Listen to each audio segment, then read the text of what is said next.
And we are live. Welcome back to Takes by Fans. We have a great show for you today, as always, folks. We are live every single day, noon Eastern. If you want to watch live, twitch.tv/Takes by Fans. If you want to watch but not live, head over to our YouTube channel, Takes by Fans. We post all of our shows and clips of the show there on a daily basis. And if you just want to listen, podcasting apps, Spotify, Apple Podcasts, Google Podcasts, iHeartRadio. So however you want to watch or listen, we've got you covered multiple ways. Alrighty, folks. Today's a big old Monday. We're going to be breaking down all the games that we saw last night, yesterday, during all Week 8. Woke up to some real bad news this morning, folks. Real bad news. Real bad news. We didn't want to believe it. We were a little scared seeing it yesterday. But he played for the rest of the game. We still felt good. Then we woke up this morning with the news. So just not feeling it today. Winds sucked out of me. Feeling disgusted. We'll try to get through the show. And we'll try to not break down crying when we get to that game to talk about it, because I don't even know if we can talk about it. I might be a little bit too choked up to talk about it, but we'll see how far we can get in the show today. Like I said, breaking down all the Week 8 matchups like we do on our normal Monday day. Let's just try to get through this as quickly as possible, as painlessly as possible, with as few shedded tears as possible. And we'll try to come back tomorrow re-energized, but it's going to be tough to be re-energized for the rest of the season. It really is. The show may be canceled, folks. This is how serious this is. It's not like something that we're just, hey, joke here, joke. No. We're serious about this, folks. We may not be able to do the show because we are just so sickened by the news today. Alrighty, well, let's try and take our minds off of it a little bit. Let's do our NBA Daily 10. 10 minutes on the clock. Let's get it going. Here we go. Starts now. Clock's going. Here we go. NBA from last night. What do we got? Anything good? Do we even care? Here we go. First game up. Kings, Mavs. Mavs get the win. 105-99 over the Kings. Anything good over here on this Mavericks team? Luka Doncic, 23 points. Nice clutch shot to really kind of seal the deal. Good job. 10 assists, 8 rebounds. Tim Hardaway Jr., solid production here finally. 16 points, 3 assists, 3 rebounds. Not the most efficient, but better efficiency than we've been seeing. So we'll give him a little bit of a benefit of the doubt a little bit. 4 of 11 from the 3, 5 of 14 from the field. We'll give it to him. Dwight Powell still at the 5. Still no Kristaps Porzingis back here. And they still find a way to win. So we give them credit again. Dwight Powell, 12 points, 8 rebounds. Maxi Kleber, 7 points, 5 rebounds at the 4. Only played for 7 minutes, though, in the starting lineup. And then Dorian Finney-Smith, 13 points. Off the bench, solid production by Frank Ntilikina, 12 points, 2 assists, 3 rebounds. Mavs get the win. Kings, anything good here? Buddy Hield off the bench, playing 30 minutes, 11 points, 8 rebounds, 3 of 12 from the 3. Classic Buddy Hield game, and we know they're trying to get rid of him. De'Aaron Fox at the 1, 14 points, 8 rebounds. Coming up a little bit short there, a little bit small. Raquan Holmes at the 5, 22 points, 13 rebounds. He's having a real good season so far. And then, Davion Mitchell, still trying to find his footing a little bit here off the bench. 6 points, 3 assists, -2 on the floor in 25 minutes. So Mavericks get the win. Back on track here, 105-99. Next game up here, and man, oh man, this Hornets team, I'm liking them, folks, and another big win here by them over the Blazers, winning 125-113, and I'm loving now that Terry Rozier is back in the starting lineup. We get Kelly Oubre Jr. coming off the bench, and this is exactly what we want here. Kelly Oubre Jr. coming off the bench. He's been in the starting lineup since Terry Rozier has been out a couple of games here, and they are back to winning with Kelly Oubre Jr. coming off the bench, and he put up 26 points off the bench. He still played 31 minutes off the bench, still coming off the bench, but this is what we like to see out of him, kind of helping running the second team a little bit. 26 points, 5 assists, 7 rebounds, a great night. LaMelo Ball, 27 points, 7 assists, 9 rebounds, fantastic as well. Terry Rozier back in action here at the 2, 14 points, 5 assists, 2 rebounds, 4 of 9 from the 3, absolutely fantastic. Mason Plumlee, 4 points, 6 rebounds, all right. Miles Bridges, 19 points, 9 assists. Gordon Hayward, 12 points, 5 rebounds. So overall, everybody getting it done. PJ Washington off the bench, 17 points on 8 of 8 from the field, folks. Absolutely fantastic. So Hornets back on track here. Now that they've got everybody involved, really kind of the main players back involved here on this Hornets starting lineup and the bench, and they're looking good. The Blazers, Damian Lillard, unfortunate. I mean, he's playing okay. Obviously not as the level that we've kind of been seeing him the last, 5 years that he's kind of really been taking over the league and proving that, hey, I'm an A1 tier 1 option out here. Not that there was like any true questions about Damian Lillard being great, but not really kind of being as great as he has been in the past. 14 points, 12 assists, real solid, but not efficient. 2 of 14 from the 3 and 5 of 20 from the field. That's only 25%. CJ McCollum, 25 points, picked up the slack in scoring, 8 assists. Unfortunately, was a minus 18 on the floor. Nurkic still playing the 5 here, 13 points, 14 rebounds, fantastic. Norman Powell, 14 points, 5 assists, 3 rebounds, but a minus 21 on the floor, unfortunately. So, defense has to step it up a little bit. They just get outscored 125-113, and they lose. And we get the Jazz at the Bucks, and the Bucks still missing some key players, Drew Holiday and Brook Lopez at the 5. So, missing 2 big starters here. The offense is not on point. I don't think they've scored over 100 points without those 2 players. That's definitely classic because that's what those players do, getting it done from the outside with Drew Holiday facilitating the floor and Brook Lopez down low, able to kind of eat and give us about 10 to 15 points and 10 rebounds a game. That's missing from this lineup. So George Hill filling in at the 1 still, 11.6 rebounds, 2 assists, not bad, a +7. We give the man credit. Thanasis Antetokounmpo, Giannis's brother, filling in at the 5 and not really doing the greatest. 10 points, 9 rebounds, a minus 10 on the floor. Not terrible overall, but not as productive as Brook Lopez is. But Thanasis, he barely ever starts. He barely gets any real great, meaningful playing time. So I do like what this Bucks team is doing, finding out other players here, other rotations real early on in the season. And it's only due to injury, but they're still getting some nice experience here and seeing if they can kind of coach up and get Thanasis Antetokounmpo some real game time minutes under his belt here if they have to use them, come at the end of the season in the playoffs or whatever it is. So at least they're getting some good experience out there, and we'll see if they can kind of, fine-tune it throughout the season.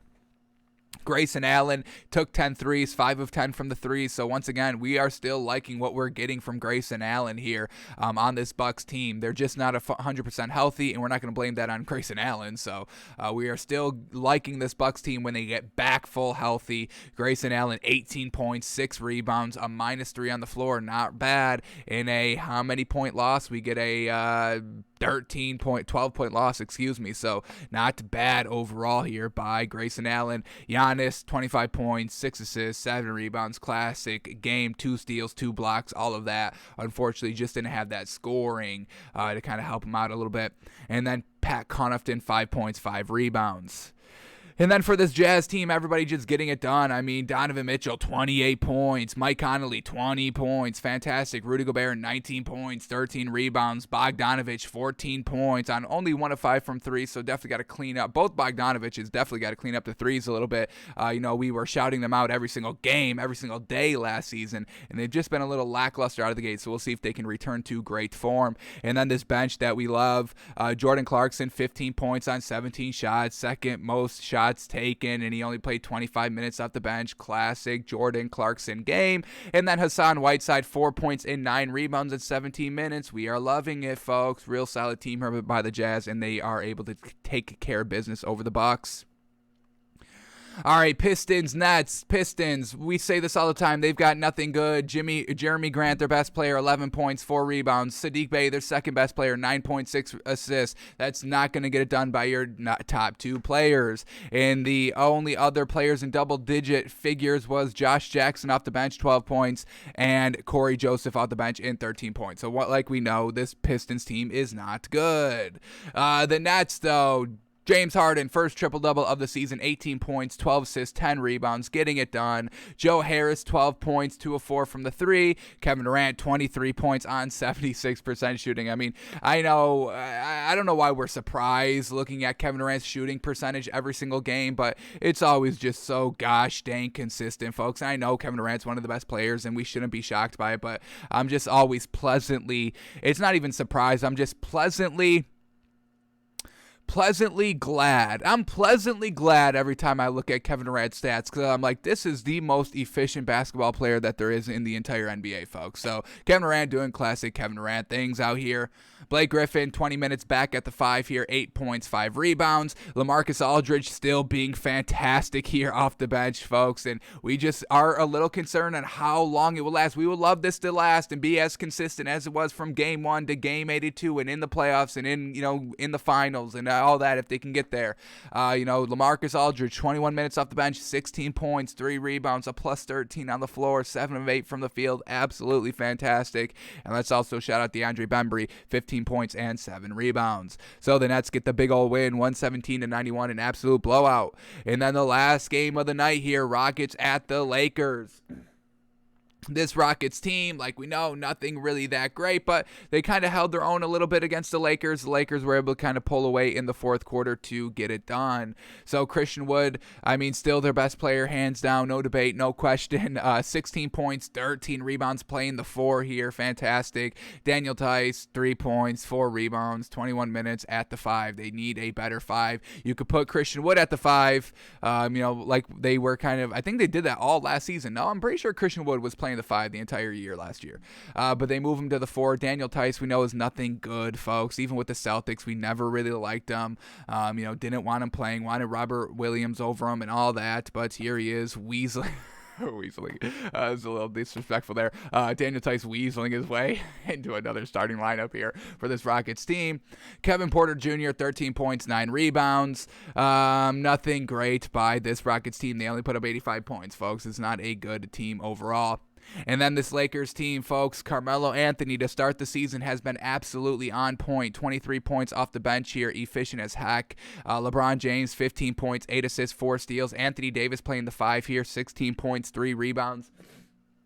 Switching up their rotations a little bit with LeBron at the 4 and AD at the 5, so DeAndre Jordan doesn't have to play the 5, and LeBron at the 3 and AD at the 4. They move Kent Bazemore to the 3. That is our 10 minutes, and we actually did pretty solid here. We got like one more thing to say here, and then we're done. So they switch around the lineup a little bit. Russell Westbrook still playing the 1, 20 points, 9 assists, 8 rebounds, a great night by him. Not efficient and really some bad shots. His shot selection's not the best and they always look erratic, but overall this was a good overall game by Russell Westbrook, a plus 25 on the floor. And then all we need here, Malik Monk just has to be a little bit more consistent, and this is still early on in the season, so we will give him the benefit of the doubt, but Malik Monk out here, 0 of 6 from the field off the bench, 18 minutes, no points, and -2 on the floor. So if we can get Malik Monk solid, consistent production on this Lakers team, that's really what's going to be holding this Lakers team back. We need, obviously, Carmelo to kind of consistently play at this pace, not at 100% this pace the entire season, but about like 80% of what this pace is at minimum. And then if Malik Monk can solidify it, this is going to be a good Lakers team as we head and progress through the season. They find a way to win and get the win 95-85. Alrighty, that is the NBA from last night, and we stayed within our 10 minutes, basically. I think we went about 30 seconds over. I'll live with that. So that was the NBA from last night, folks. Do we have any great matchups on today? What to look forward to? We still got Monday Night Football, but what else do we have on tonight? Anything good? Cavs at Hornets, Spurs at Pacers, Blazers at 76ers should be a good one. Just a test to see what this Blazers team can do. They haven't really had great success against good teams so far this season. Wizards at Hawks should be a good one. Is this Wizards team the real deal, and can the Hawks get back on track? Bulls Celtics, always great to watch the Bulls Celtics. We're not really buying them this season. Raptors, Knicks, Nuggets, Grizzlies, Magic, Timberwolves, and Thunder, Clippers. So a couple of good teams out, a couple of good matchups, but overall we got Chiefs taking the field tonight. So that's going to be our main focus, but we'll talk about the NBA, breaking it down tomorrow on the show. Alrighty, let's go back to the NFL, folks, and get heartbroken all over again. So here we go. Let's start talking about all the games and setting ourselves up to talk about this week and next week for the rest of this week, as we do here at Takes by Fans. So let's start here with the first matchup up here, Bengals at the Jets. And Jets get the win here, 34-31, folks. A little bit of a disappointing loss here by the Bengals because of what was going on with this Jets team. Once again, this was a week where nothing matters. All the research, all the talking that we did can get thrown out the window. Nothing matters in the NFL. We get a couple of these games, a couple of these weeks overall, a couple of times throughout these NFL seasons, and this was one of the weeks, folks. Quarterback play does not matter. Backup quarterbacks that have never played a snap in the NFL, quarterbacks that have never played a game in the NFL, it does not matter. You can win. It doesn't matter. Looking at the stats, having Tom Brady, it doesn't matter. Having a veteran quarterback doesn't matter. Having a team that has been winning and then going against a bad team with a new quarterback, it doesn't matter. And this was our first taste of it last night. Bengals at the Jets, and the Jets get the 34-31 win. It's Mike White. We knew Zach Wilson was injured, folks, and Mike White got the start here and won the game, and he had kind of the game-sealing drive, the defense picked off Joe Burrow. Unfortunate there, Joe Burrow, a little bit of giving the game away, and then Mike White goes down and scores a touchdown and go up 34-31, and then the defense locks up, and that's the game, and the Jets win. So we got to give huge credit to Mike White. We'll see if he can keep it up, and I don't think he can compete with Zach Wilson, because that's who you just drafted. You're not going to kind of get rid of your kind of second overall pick just like that. So okay, maybe Mike White deserves a chance somewhere else, but unfortunately I don't think he's going to be able to get it with the Jets. Mike White goes 37 of 45. What do we got there? 82%. God dang, man, absolutely fantastic. Mike White shot that man out. 82% completion percentage, 405 yards. It's not like he was dinking and dunking. They made that man throw the ball and sling it around 45 times. He took advantage of it. 3 touchdowns, 2 interceptions that really weren't his fault, and they came real early on.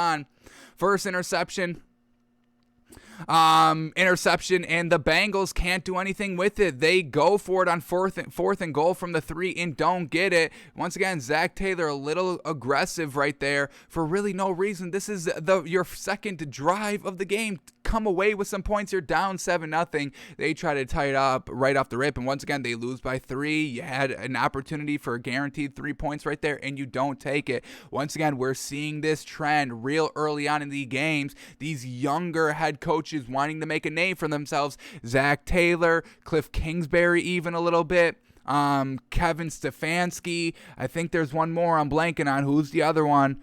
Brandon Staley, all 4 of these kind of younger head coaches that are still real good head coaches. We're not knocking them. They're getting the wins. They're winning games, and winning kind of with younger quarterbacks. So we give them all the credit here, but they're getting a little away from just taking the points. Not everything has to result in a touchdown, especially real early on in the game where you have the entire game, and these points do come back to haunt you a little bit here. So let's kind of clean it up a little bit. Let's take the points when we can get them. It's not like it was 4th and goal from the 1 and all you needed was a QB sneak. This was 4th and goal from the 3, and they have Joe Burrow in the shotgun trying to throw the touchdown, and he goes down for a sack. So take the points when you can get them, especially early on in the game. You don't know how the game is going to play out. I'm sure Zach Taylor and this Bengals team was like, we're going to get plenty of chances with the ball. We're not going to give up that many points against the Jets, so we don't really need the score here. So let's try to go for 7 and put away the game right now. You can't do that, especially against the Jets with a new quarterback here that is, very highly motivated, looking for his first opportunity, looking to kind of turn some heads to be like, hey, if y'all need a backup or somebody to kind of compete in the offseason, in training camp and all that for the starting role, hey, look at me. And that's exactly what we got. Yeah, he threw back-to-back interceptions, but none of them were his fault. They were both kind of deflections, so not really his fault there. And then he cleaned it up. Like we said, 82% completion percentage, and 2 of these incompletions are interceptions, and they both came in the first quarter, so this man cleaned it up. So once again, huge shout out to Mike White, folks. Give the man some credit. Should he kind of like rival Zach Wilson? Maybe Zach Wilson needs to take a little bit of a background role for this Jets team. Learn and analyze and take it all in stride and all that. Get 100% healthy. Learn a little bit more, and then the Jets can also be competitive while Zach Wilson's learning. Once again, I mean, we get no real firm evidence that starting a quarterback week 1 or letting him kind of rest an entire year. We don't really have a lot of data that shows one option is better than the other. We have glimpses of both. Patrick Mahomes, Lamar Jackson, the two most notable quarterbacks that kind of sat for their first year and then came out, and now look at them. I mean, they're already in kind of the greatest current quarterbacks right now conversation. So, maybe this could benefit Zach Wilson. We'll see what Robert Saleh decides to do. Once again, first-time head coach, real big decision right here. Do you want to be competitive and try to win games with Mike White if he can kind of keep this level of play up, or is this kind of a one and done? And, what do you do with Zach Wilson? So this is a huge, big meatball decision, I would say, for Robert Saleh, and we'll see what he decides to do with it. But nonetheless, Mike White getting it done this game, stepping it up, next man up mentality. We talk about it all the time here. A lot of credit there to Mike White. Alrighty, what else do we got here? Mike White does really, really good. Michael Carter, once again, real solid here. Rookie running back for this Jets team, getting it done. 15 carries, 77 yards, and a touchdown. Who is Mike White throwing to? We get Michael Carter, the running back, 9 receptions, 95 yards. Jamison Crowder, 8 catches, 84 yards. Ty Johnson, 5 receptions, 71 yards, and a touchdown. Elijah Moore, 6 catches, 67 yards. Denzel Mims, 2 catches, 30 yards. Keelan Cole, 3 catches, 25 yards. Tyler Croft, 2 catches, 20 yards, a touchdown. Braxton Berrios, 2 catches, 13 yards, and a touchdown. Jeff Smith, 1 catch, 10 yards. This man was literally giving it to everybody.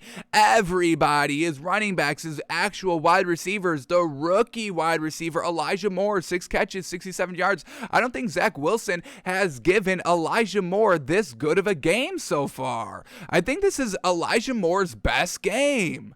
How crazy. Let me double check. It is his best game. Look at this. His most targets. They don't label targets here. But his most receptions right here. His highest yards. And it took a quarterback that has never played before to get Elijah Moore his best game. Real interesting, folks. Real interesting. So shout out to Mike White even more now. Absolutely fantastic game. All right, now let's switch gears to this Bengals team and start talking about them and breaking them down a little bit. We set a bar for this Bengals team this week. We were already kind of buying this Bengals team about 95%, and if we wanted to buy them 100%, this is what we wanted to see out of them. All we wanted to see was score consistently on medium-long drives. We didn't want the home run ball, which is kind of the reason why they've been scoring a lot of their points over the last couple of weeks. We're not knocking them for that. We just wanted to see more consistently. Were they able to have like 10 to 13 play drives that go for about 75, 60 plus yards that result into some meaningful points here? So let's take a look at some of these drives right here and how they scored and looked at that to see if we can say that they did kind of reach our goal. Now, they unfortunately did lose this game. We're not going to put that 100% on this Bengals team, or we're not going to sell the Bengals 100% for that.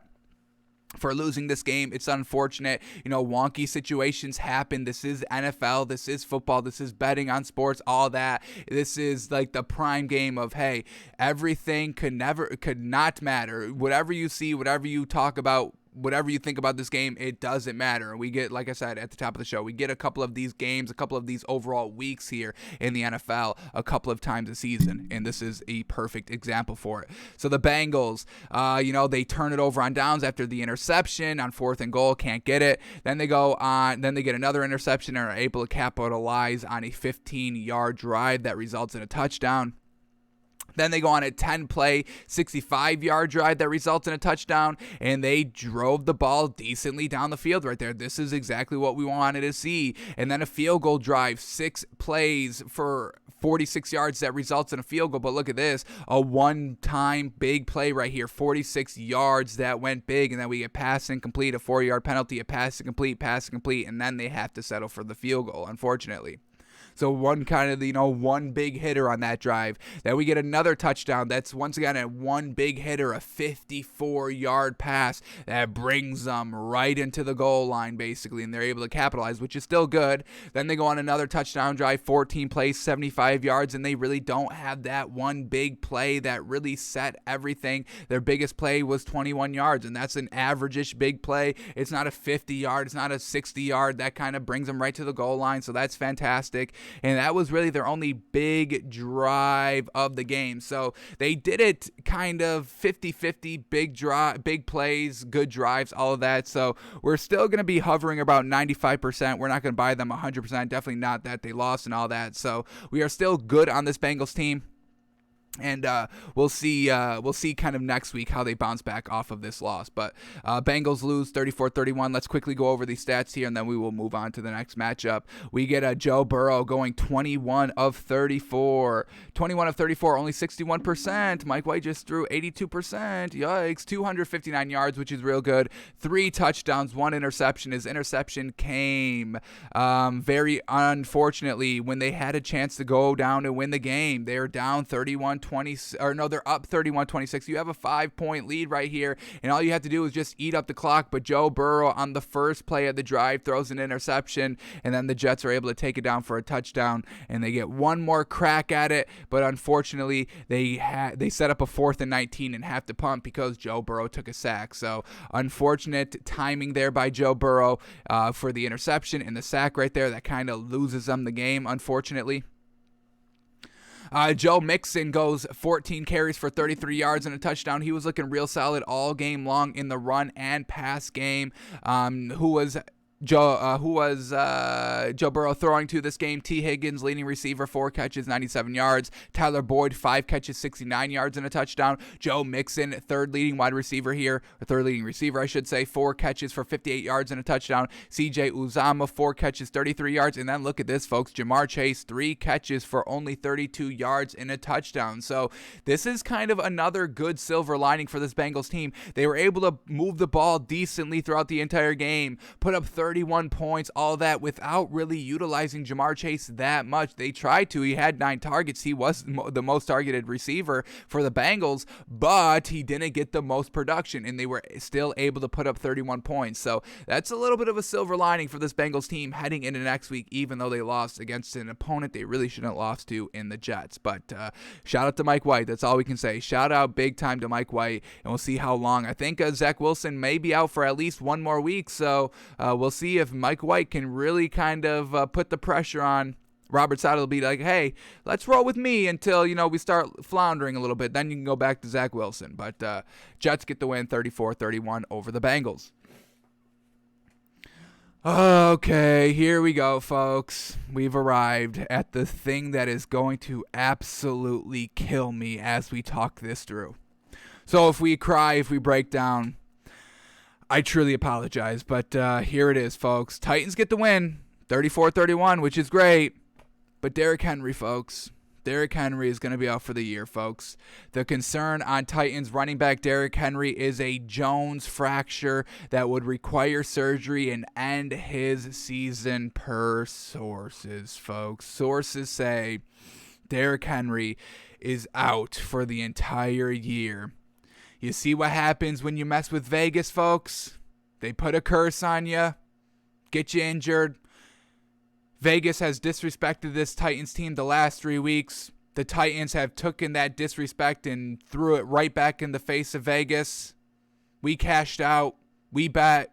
We made Vegas look like fools. Derrick Henry was part of the reason why Vegas was looking like fools these last 3 weeks of giving them points, and then the Titans winning up straight out these last 3 weeks.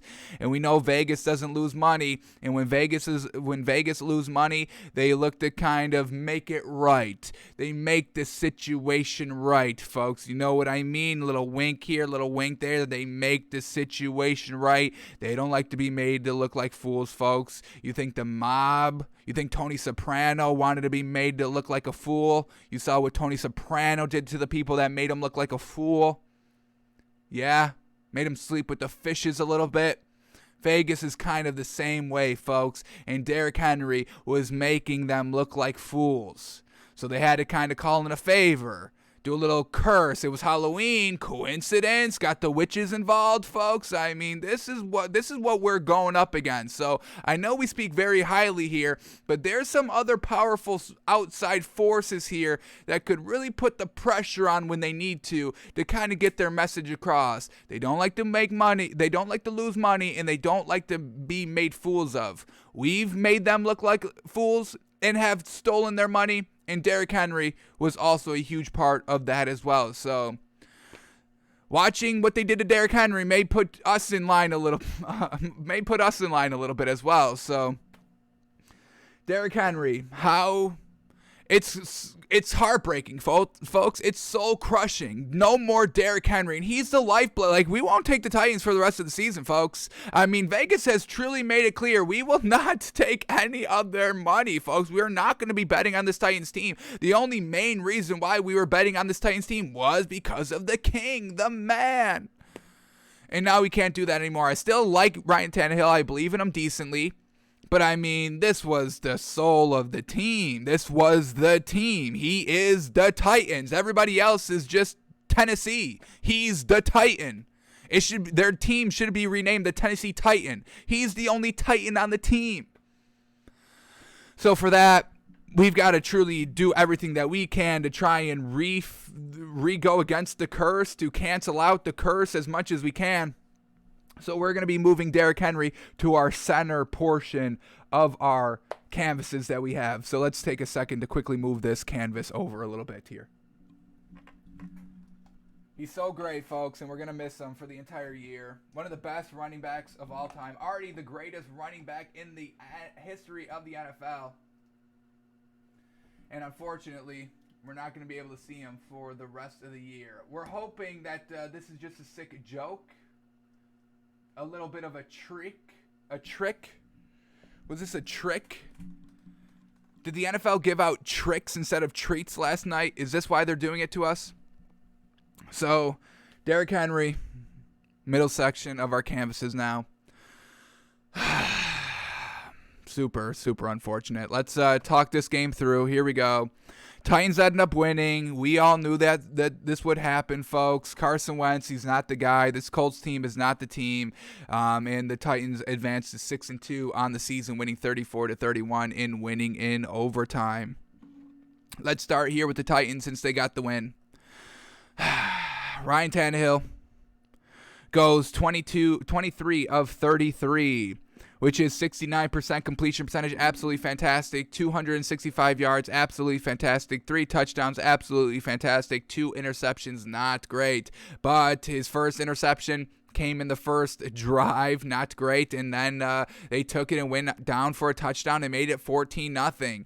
Once again, the Titans were down 14-0. Claw their way back, fight their way back, take the lead, have the game. And then unfortunate, a couple of calls go the way of the Colts, and they move down and score the ball. I mean, this game really should have been over because Carson Wentz threw a pick six with a minute and 33 remaining, but then they get bailed out a little bit, down 7 with a minute and 26 seconds left.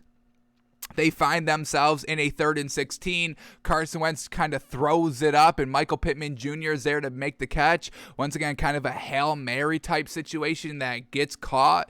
And then a couple of plays later, they have a pass interference that was pass interference, but, it was just a boneheaded play by the defender to run into him. He had an ample opportunity to turn around and play the ball and break it up. The game should not have gone into overtime. Carson Wentz bailed out twice here, once by Michael Pittman Jr., once on the penalty, and then they're able to score the touchdown. And then Carson Wentz in overtime had 2 cracks at it. He had the ball twice. What happened? First drive, they get the ball. They win the toss. They can't do anything with it. 2nd and 6, pass incomplete. 3rd and 6, pass incomplete. What happens when Carson Wentz doesn't get bailed out? They have to punt. And then he gets the ball back one more time. And what does he do with it? An interception. Throws a pick in triple coverage, trying to hit Michael Pittman Jr., who has bailed him out time and time again. Can't bail him out here because there's 3 defenders draped all over him, and they lose the game because Carson Wentz throws the interception interception. Exactly what we know about this Colts team, exactly what we've been saying about this Colts team ever since week 2 of why we are off this Colts team 100% and why we would never buy them back. We saw it exactly there against this Titans team, and we know this Titans team is the real deal. Why we robbed Vegas and why Vegas in turn cursed Derrick Henry and is now probably coming after us. I saw a couple of black vans like parked outside my house, folks. Like, I'm truly scared for my safety as well. Are they going after my legs, my knees? We were kind of making them look like clowns as well. So pray for us over here, folks. We are truly frightened for our lives. Vegas is coming for us as well. So Ryan Tannehill got it done besides the interceptions. The second interception, they ended up getting the fumble back on the very same play. Tannehill throws a pick, and then the person that caught the pick fumbled it, and they got the ball back, and then they went down and scored a touchdown off of it. So fantastic here by the Titans. Once again, dogs here. We saw it against the Seahawks real early on in the season. They were down the entire first half, came back in the second half and won the game. This is a true complete team. Why we were so confident in betting this Titans team the last 3 weeks, folks. Once again, we see this. We've already seen this by the Titans. So when they got down 14-0, we were never scared. We were never wavering. We weren't like, oh, we're calling up Vegas and be like, oh, we made a mistake. Can we get that bet back, please? We're sorry. We please. We never did that. We were like, yeah, okay, they're going to still win. And what happened here? They still win. So Tannehill, real solid work there. Derrick Henry, 28 carries for 68 yards. Truly unfortunate here. He didn't have like a big breakout game to end the season, like a 400-yard rushing game to really end the season on. Unfortunate, but he gave it his all to go to a 6-2 record. Now we'll see what this team can do for Derrick Henry. Derrick Henry got them to 6-2. What can they do without him now?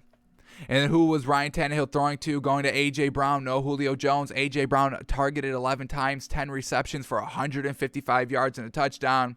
Jeremy McNichols, 3 catches, 33 yards. Jeff Swaim, 4 catches, 23 yards, a touchdown. McCoyle Pruitt, 2 catches, 22 yards. Nick Westbrook-Eakin, 2 catches, 16 yards, and a touchdown. So without getting the rushing production from Derrick Henry, I mean, we're talking about 28 carries. Who are we giving 28 carries to, folks? So what are we doing here with this Titans running game? We just don't know quite yet. We'll talk about it in a second, but let's finish up here with the Colts in their stats.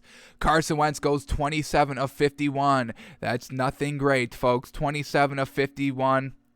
Here we go. Completion percentage is 52%. Real bad. 3 touchdowns, 2 interceptions. His first interception came for a pick 6 to go down 7 points with only a minute and 33 seconds left. And like we said, that really should have iced the game. They shouldn't have come down on a 48-yard drive to go down and tie the game up because of the penalty, because of Michael Pittman Jr. catching a little bit of a Hail Mary as well. So bail out there. And then once again, Carson Wentz in a pressure-filled tight game throws a pick, and they lose in overtime because of that. So game was close twice. Ball in his hands, tied game, a chance to win it, and he throws an interception both times. This is what we get with Carson Wentz. He is not it, folks. He is not it. He fooled us a little bit, but I mean, as we're watching, I mean, we're selling as we're seeing it, and if we're seeing the same things over and over and over again, year after year after year, we're ready to sell, folks. So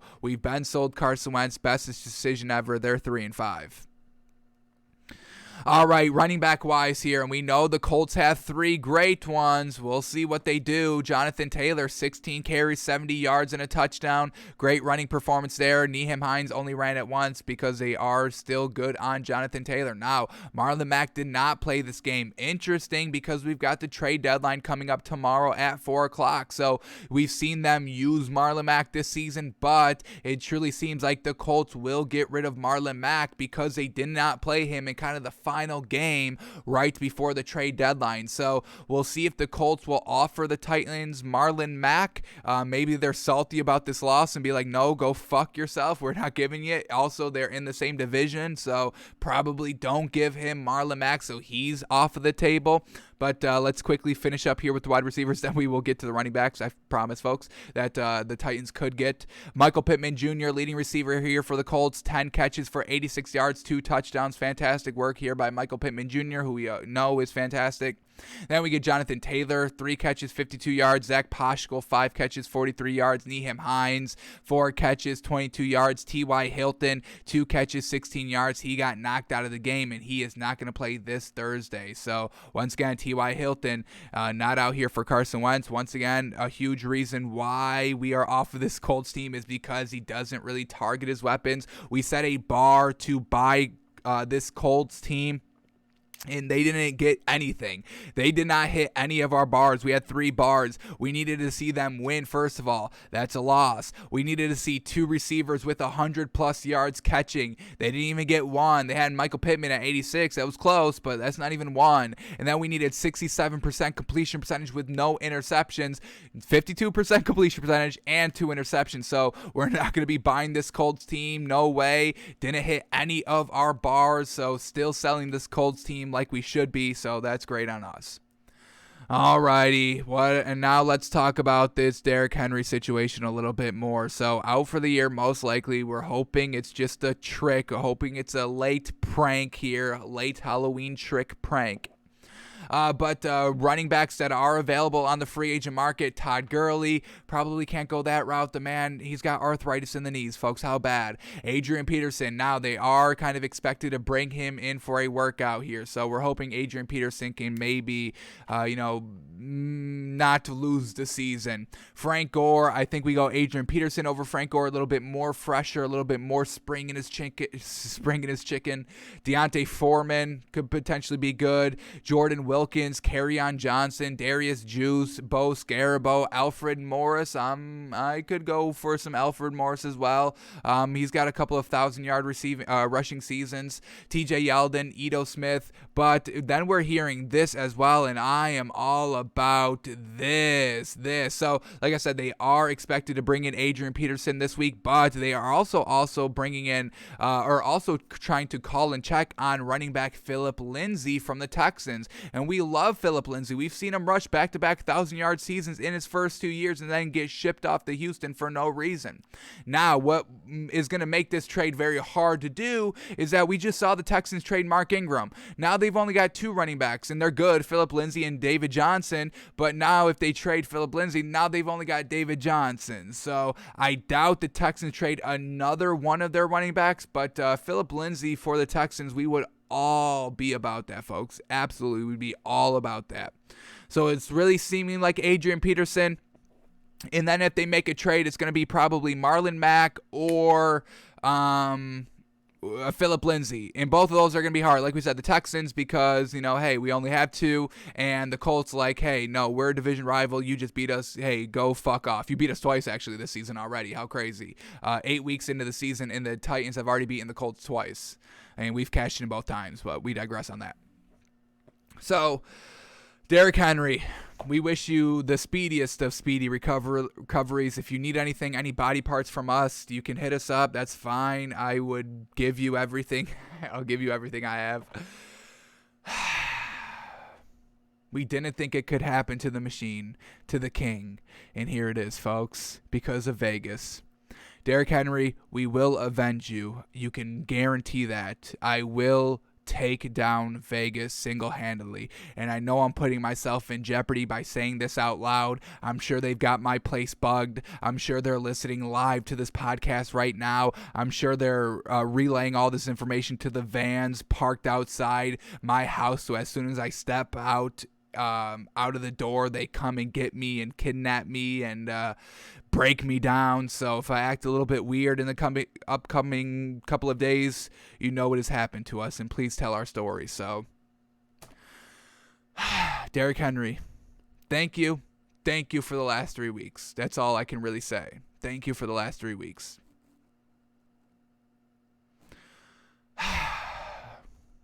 Derrick Henry, I love you. I just want you to know that. I love you, Derrick. I love Derrick Henry, folks. Big, sickening, folks. Sickening, depressing, don't even want to do the show anymore. I really only started the show so I could talk about Derrick Henry on a daily basis, folks. If you didn't know, now you know. I mean, let's try to move on. Let's see if we can muster up enough energy to move on. Here we go. The next matchup up is the Rams at the Texans, and the Texans got blown out in this game. Don't let the final score of, they put up 22 points. It all came in like the last 4 minutes in the fourth quarter. Touchdown. They score a touchdown with 8 minutes left. They get another touchdown with 5 minutes left. They go for the onside kick, get it, go down, score another touchdown, and put up 22 points just like that. But we're not falling for it. You got blown out 38-0. Up until that point, the game wasn't competitive, so we're not going to give the Texans any credit. I don't care if they put up 22 points. That is not 22 points. You got beat 38-0. I'll give you 38-7. I'll give you the first touchdown. I will give you that one. And I may even give you the second touchdown. I'll give you a little bit of the second touchdown, but that onside kick touchdown, no, you get no credit for that. So 38-7, maybe if we're stretching 38-14, but the premise still remains the same. You got blown out. So Rams blow them out here. Touchdown on their first drive. Then they try to go for it on turnover on downs on 4th and 1 from the 3. Once again, trying to do a little bit too much. Sean McVay, still a little bit of a younger head coach. He's still a little proven already, but once again, tying it back to all these other coaches not taking points in the first quarter. Please, for the love of gosh, take the points in the first quarter.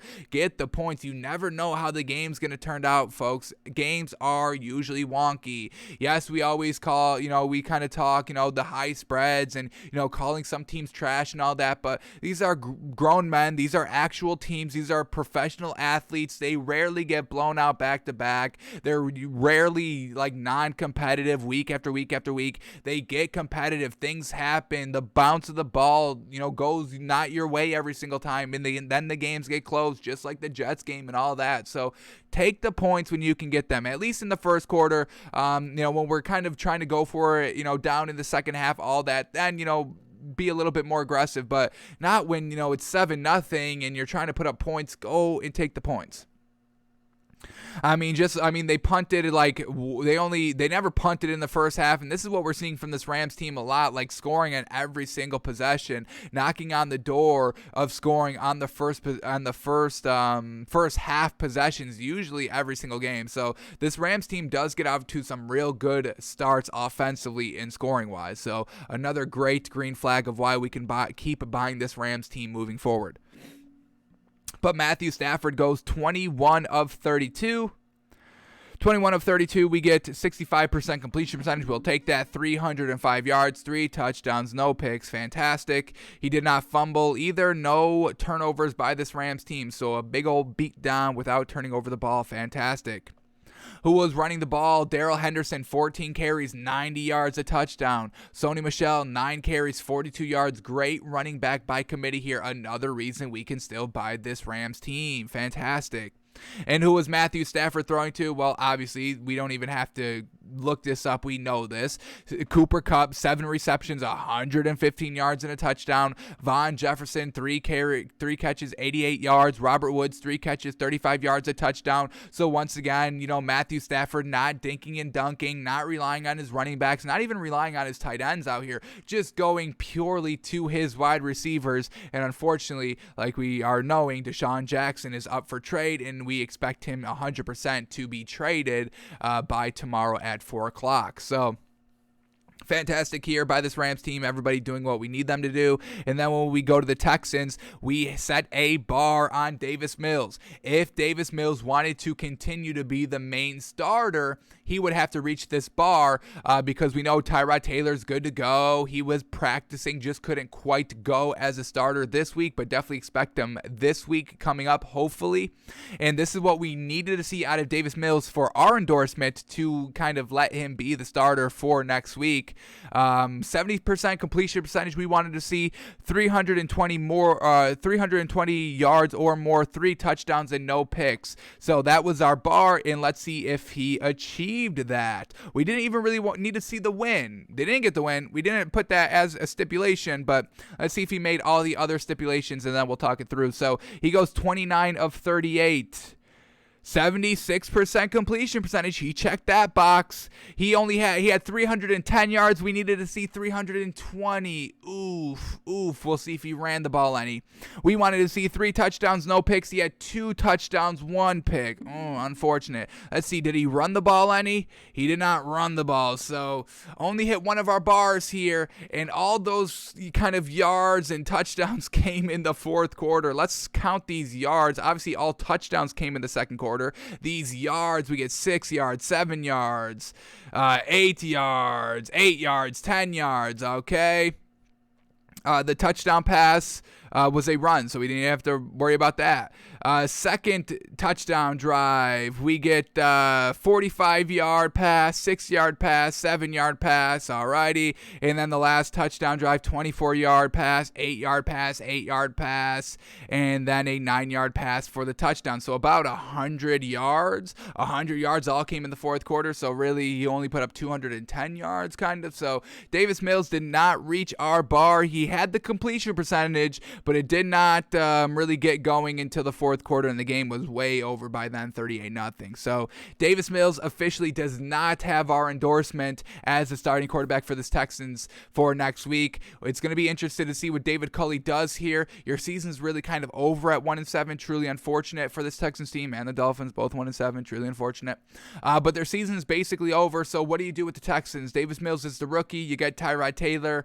What are you doing? So I don't want to see Davis Mills out there. I want to see Tyrod Taylor back so he can try and be a starting quarterback next year. Seems like the Texans may stick with Davis Mills as the future. I don't really know what their game plan is, but we'll see what they do in David Culley this week. But I would put Tyrod Taylor back out there.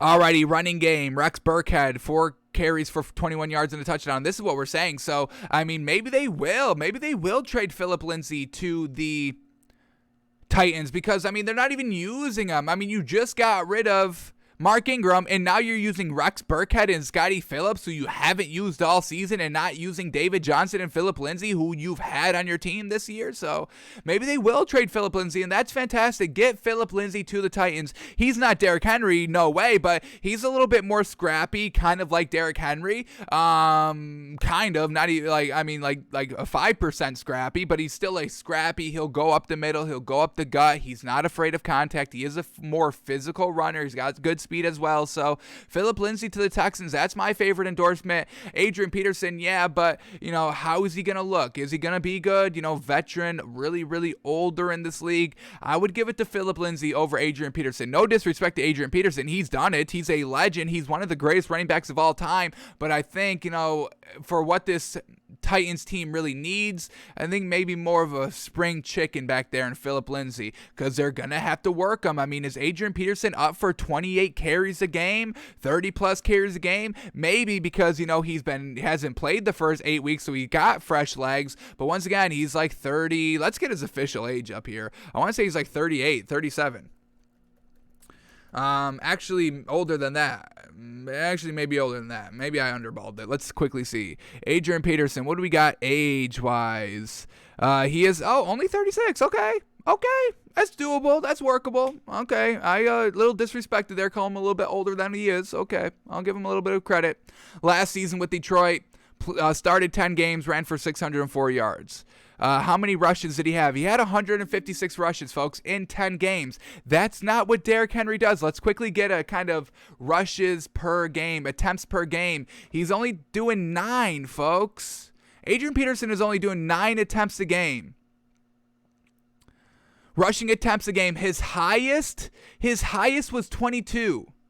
Y'all ready for Derrick Henry? Let me bring up Derrick Henry stats, because this is what they do with the running game here.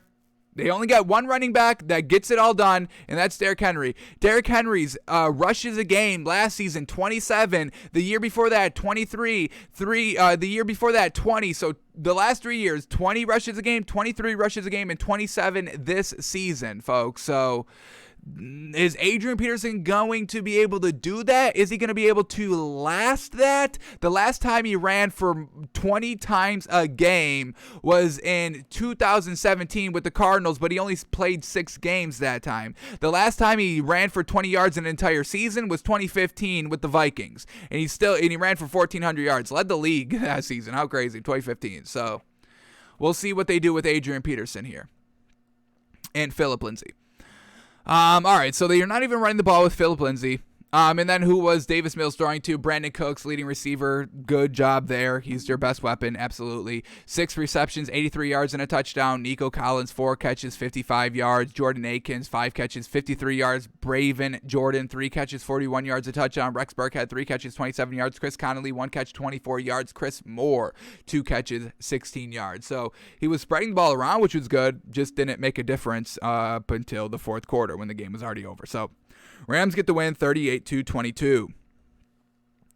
All right, next game up here is the Steelers at the Browns in a good defensive battle out here, folks. Steelers get the win here 15-10. This Browns team, both teams struggled moving the ball just because both teams have really good defenses. We know the Browns have a real great defense. The Steelers defense is real solid as well. Not as good as it was last season, but still really, really solid out here. So division matchup, all that. So, we're not going to kind of, once again, sell Baker Mayfield 100% here. We did have a bar for Baker Mayfield going into this game, so we will break down his stats to see if he achieved the bar that we needed to see out of Baker Mayfield to see if we can buy him moving into next week as well.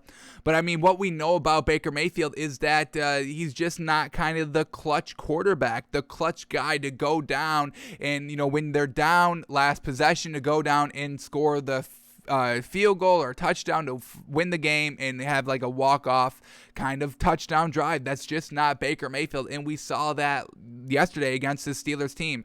First of all, we get a bad fumble here by Jarvis Landry here. They're moving the ball. They're on a nice 9-play, 59-yard drive when they're down by 5 points to really kind of start the fourth quarter.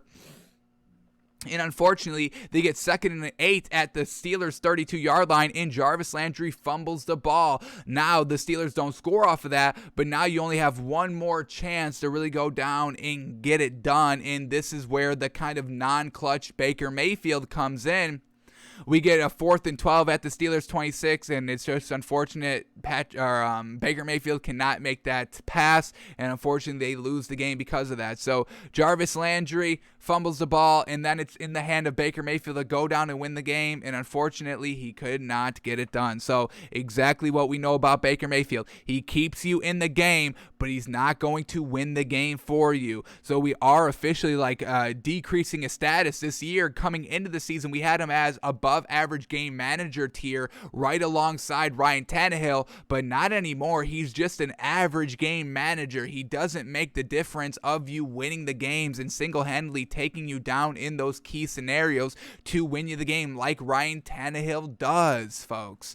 So for Baker Mayfield, now just an average game manager quarterback out here. But let's look at his stats here to see if we could still buy him in this Browns team, or do we have to move him down to tier 2 or kind of tier 3 quarterback, and that's not great. So let's see. Our bar for Baker Mayfield this week was 66% completion percentage, 250 passing yards, 2 touchdowns, no picks, and no fumbles. He fumbles a lot, folks, losing them and not losing them. We did not want to see any fumbling here by Baker Mayfield. So let's see if he lived up to our bar and if he can be in our good graces heading into next week, week 9. So completion percentage, he goes 20 of 31. 64%, so right a little below it. We wanted to see 250 yards. He had 225. We wanted to see 2 touchdowns. He had no touchdowns, and we wanted to see no interceptions, and he had no interceptions. So not really reaching any of our bars besides the no interceptions. And then did he fumble? He did not fumble. Fantastic. Jarvis Landry was the only one that fumbled this game and unfortunately lost it at a real bad time. So Baker Mayfield didn't live up to our standards 100%, but also didn't turn over the ball here in key situations. Just unfortunately couldn't be clutch like we know. So our thinking on Baker Mayfield is still kind of exactly what we think of him. We've got it. He needs his full complement of running backs. Definitely is missing Kareem Hunt. OBJ, it's going to be interesting. Does he get traded? Because he was only targeted one time for one catch for only 6 yards. And why are we not using kind of your best wide receiver on this team? And we've seen this all season long, not going to OBJ. So it'll be interesting to see what the Browns do with OBJ come Tuesday. Do they trade him? Do they try and get like another good, solid receiver that Baker Mayfield is comfortable to throwing to and all that? So we'll see what the Browns do with their best asset in OBJ. All right, so that was Baker Mayfield. Nick Chubb, 16 carries for 61 yards, doing his thing. Dearness Johnson trying to do his thing as well. 4 carries for 22 yards and a touchdown, real solid. And then who was Baker Mayfield throwing to since he wasn't throwing to OBJ? Well, here we go. Jarvis Landry, leading receiver, 5 catches for 65 yards. David Njoku, their tight end, 3 catches for 39 yards. Harrison Bryant, 2 catches, 33 yards. Rashad Higgins, 2 catches, 27 yards. Austin Hooper, 4 catches for 26 yards. And then Demetric Felton, 1 catch for 14 yards. So definitely, there's a lot of weapons here, and obviously Jarvis Landry is his favorite weapon, a little bit of a slant route runner.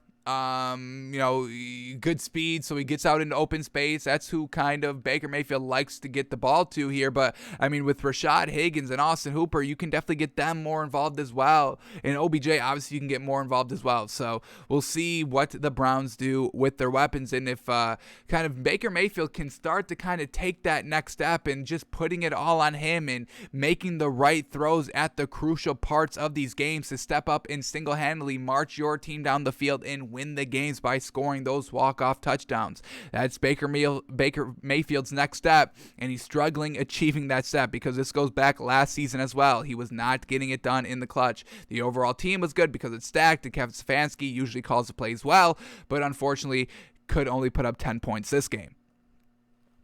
And then the Steelers, Ben Roethlisberger goes 22 of 34. Let's get his completion percentage, 22 of 34. We get 64% as well as Baker Mayfield, 266 yards, not that much more than Baker Mayfield, 1 touchdown, no picks. No fumbles lost. Ray McLeod lost the fumble, but fumbled, but did not lose it. So no turnovers here by this Steelers team. Real solid work. The running back, Najee Harris, 26 carries for 91 yards and a touchdown. Another good Najee Harris game, kind of getting on his Derrick Henry. A lot of carries, solid work out there. So once again, congratulations to Najee Harris, getting it done his rookie year solidly. And then who was Ben Roethlisberger throwing to? Deontay Johnson, leading receiver, 6 catches for 98 yards. Chase Claypool, 4 catches, 45 yards. Pat Fairmouth, their tight end, 4 catches, 44 yards. And he had the lone passing touchdown. Fantastic. Receiving touchdown, I should say. And then Zach Gentry, 3 catches for 39 yards. Najee Harris getting in the catching game as well, 3 catches for 29 yards. So Ben Roethlisberger doing it when he needed to. And scored a touchdown early in the fourth quarter, and the defense holds for the rest of the game. Steelers win 15-10.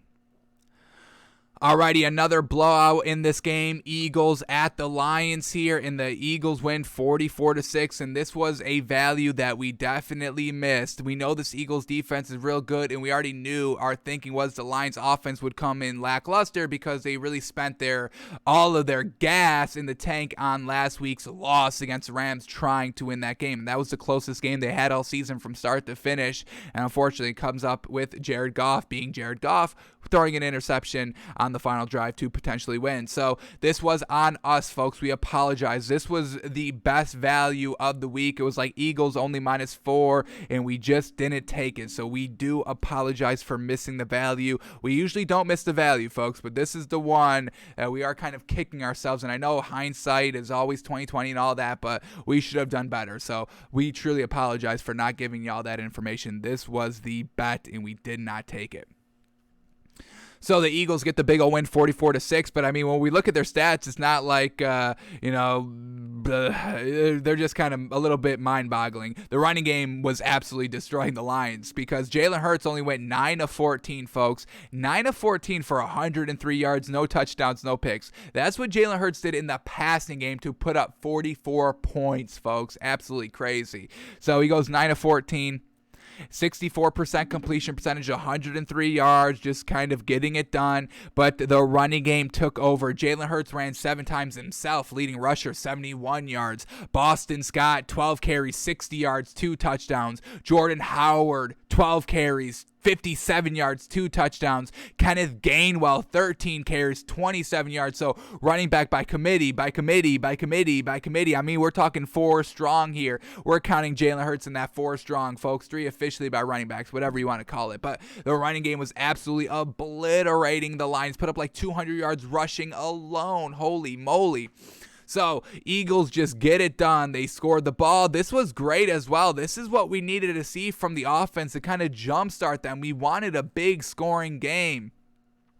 Let's quickly see their just drive charts and all that of how they put up all these 44 points. So first drive, 4 and out. Second drive, 12 plays, 61 yards of touchdowns. Third drive, field goal, 8 plays, 31 yards. Then they're back at it, 9 plays, 81 yards for a touchdown. And then that's halftime. Then out of halftime, 14 plays, 85 yards, touchdown. Next drive out of halftime, 11 plays, 53 yards, touchdown. A fumble 6 from Detroit gives them 38 points. Their next drive offensively, 8 plays, 9 yards for only a field goal because they were already in field goal range, and then another field goal as well to end the game. So they scored on basically every single possession. They got great jobs getting touchdown after touchdown, stringing them together.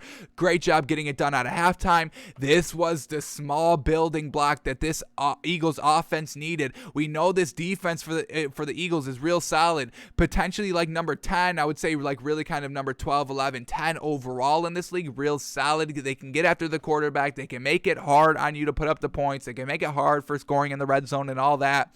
So we've never really been worried about this Eagles defense, and we know the offense has the pieces. That you're just a little too young here, but this was a great win to jumpstart their offense. Let's quickly see who the Eagles have coming up next week.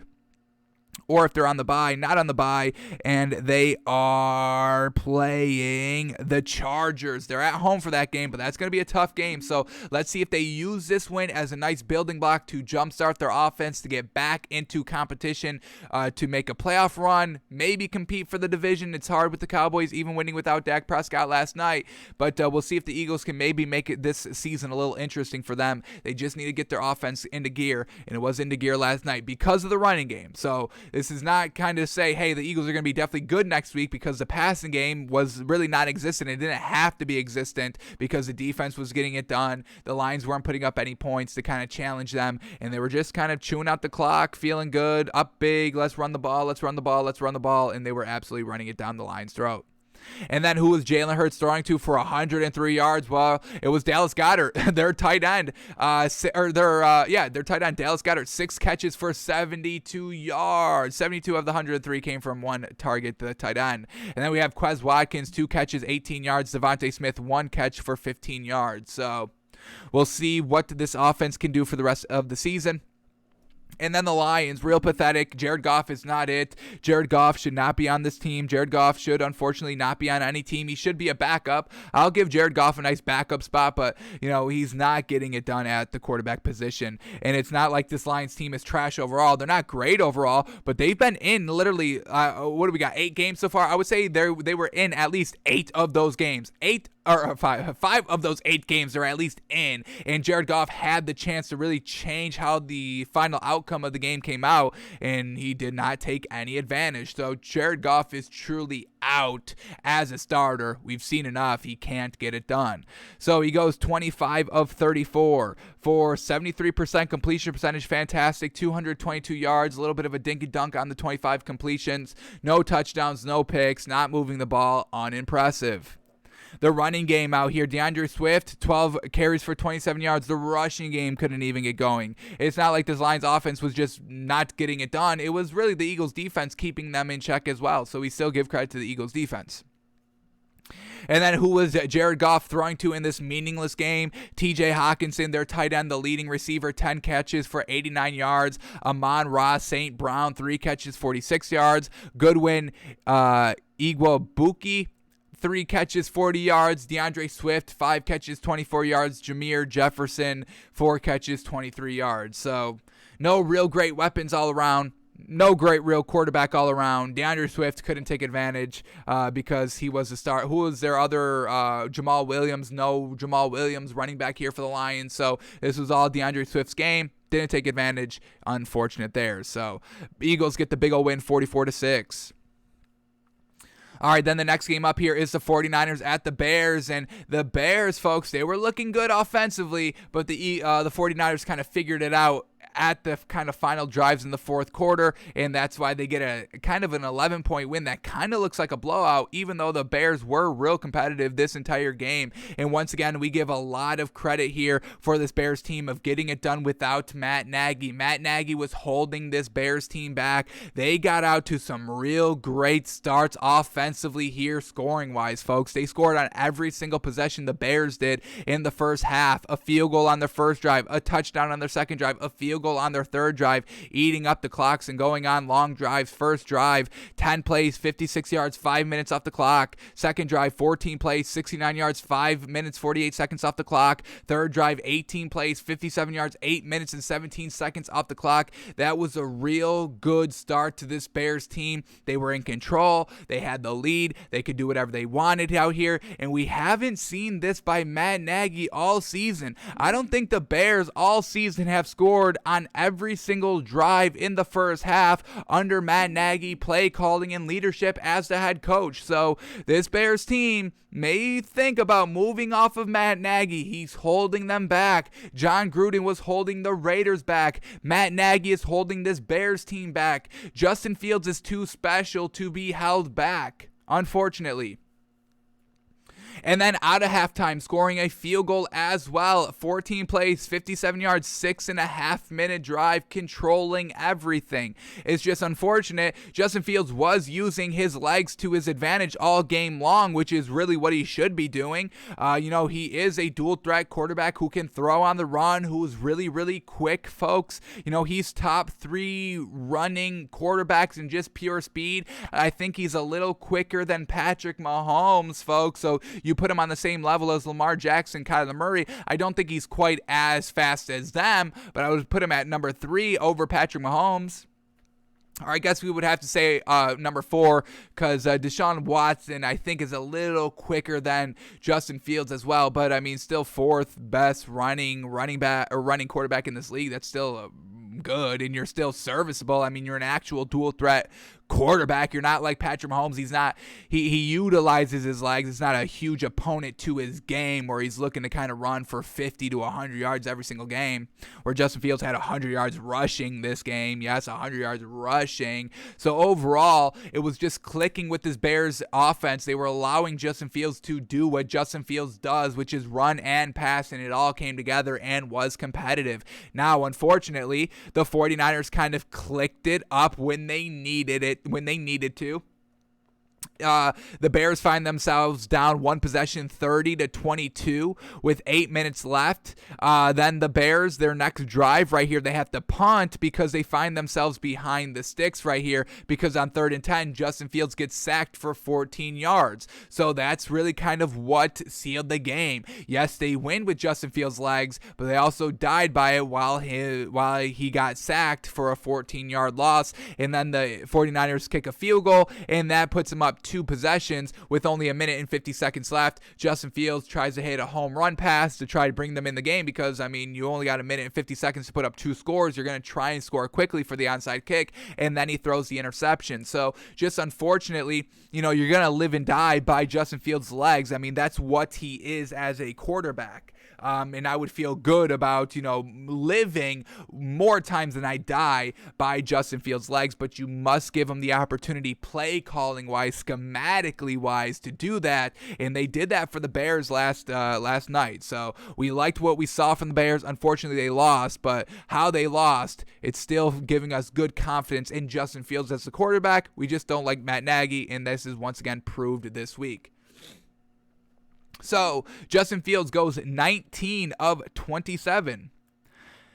19 of 27, we get 70% completion percentage for 175 yards, 1 touchdown, 1 pick, but the pick came, like we said, garbage time, trying to come back down 2 possessions with 2 minutes left. The game was over. He was just giving it a chance because you're going to give it a chance. Who cares if you lose by 1 point or 20 points? The end is the same. You lose, you start fresh next week. It's like we don't care about that interception. And then Justin Fields, leading rusher, 10 carries for 103 yards, and he scored a touchdown himself. And Khalil Herbert, their running back, 23 carries for 72 yards, so he was able to get it done as well. So Justin Fields in the run-pass game was truly getting it done. Who was he throwing to? Darnell Mooney, leading receiver. Thank goodness this is back to being Darnell Mooney or Allen Robinson as the leading receiver. 6 catches for 64 yards. Jesse James, 3 catches for 38 yards and a touchdown. Marquise Goodwin, 2 catches, 32 yards. Cole Kmet, 3 catches, 24 yards. Allen Robinson, 3 catches, 21 yards. So the overall offense was kind of clicking and moving the ball. They were putting up the points. They were competitive. They had the lead, 13-6. 16-9 coming out of halftime. They made it a 23-22 game with about 10 minutes left in the fourth quarter. Just unfortunate. They lose by 11. Unfortunately.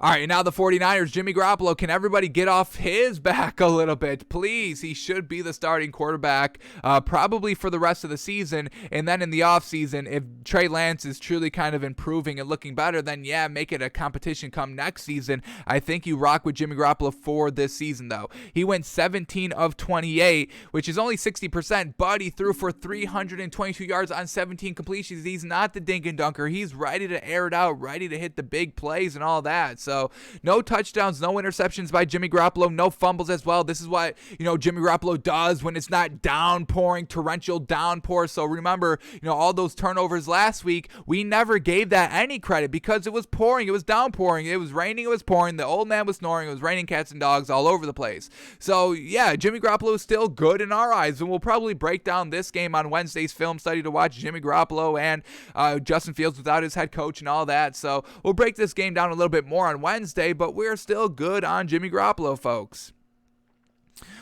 Scored the touchdown right here in the fourth quarter to to extend the lead to 8 instead of just 1, and then get into field goal position and make it an easy field goal after a punt by the Bears to really turn it into a 2-possession game and ice it. So still give credit to Jimmy Garoppolo, folks.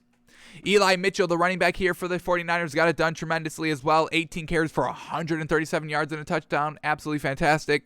And who was Jimmy Garoppolo throwing the ball to? We had Deebo Samuel, 6 catches for 171 yards, and one went big for like 80 yards. Fell just like 2 yards short, so that's why Jimmy Garoppolo doesn't get credit on the passing touchdown.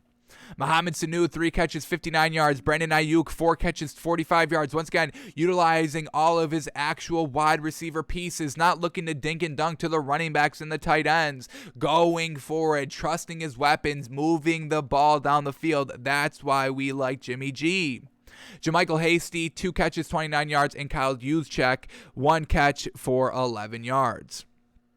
So overall, real good game. This is not a game that we should be falling off on the Bears. A good game to kind of rebuy this 49ers team as well.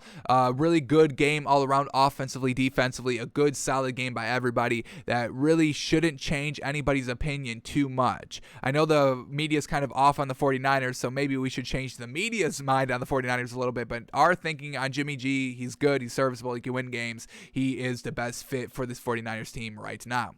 So the 49ers get the win 33-22.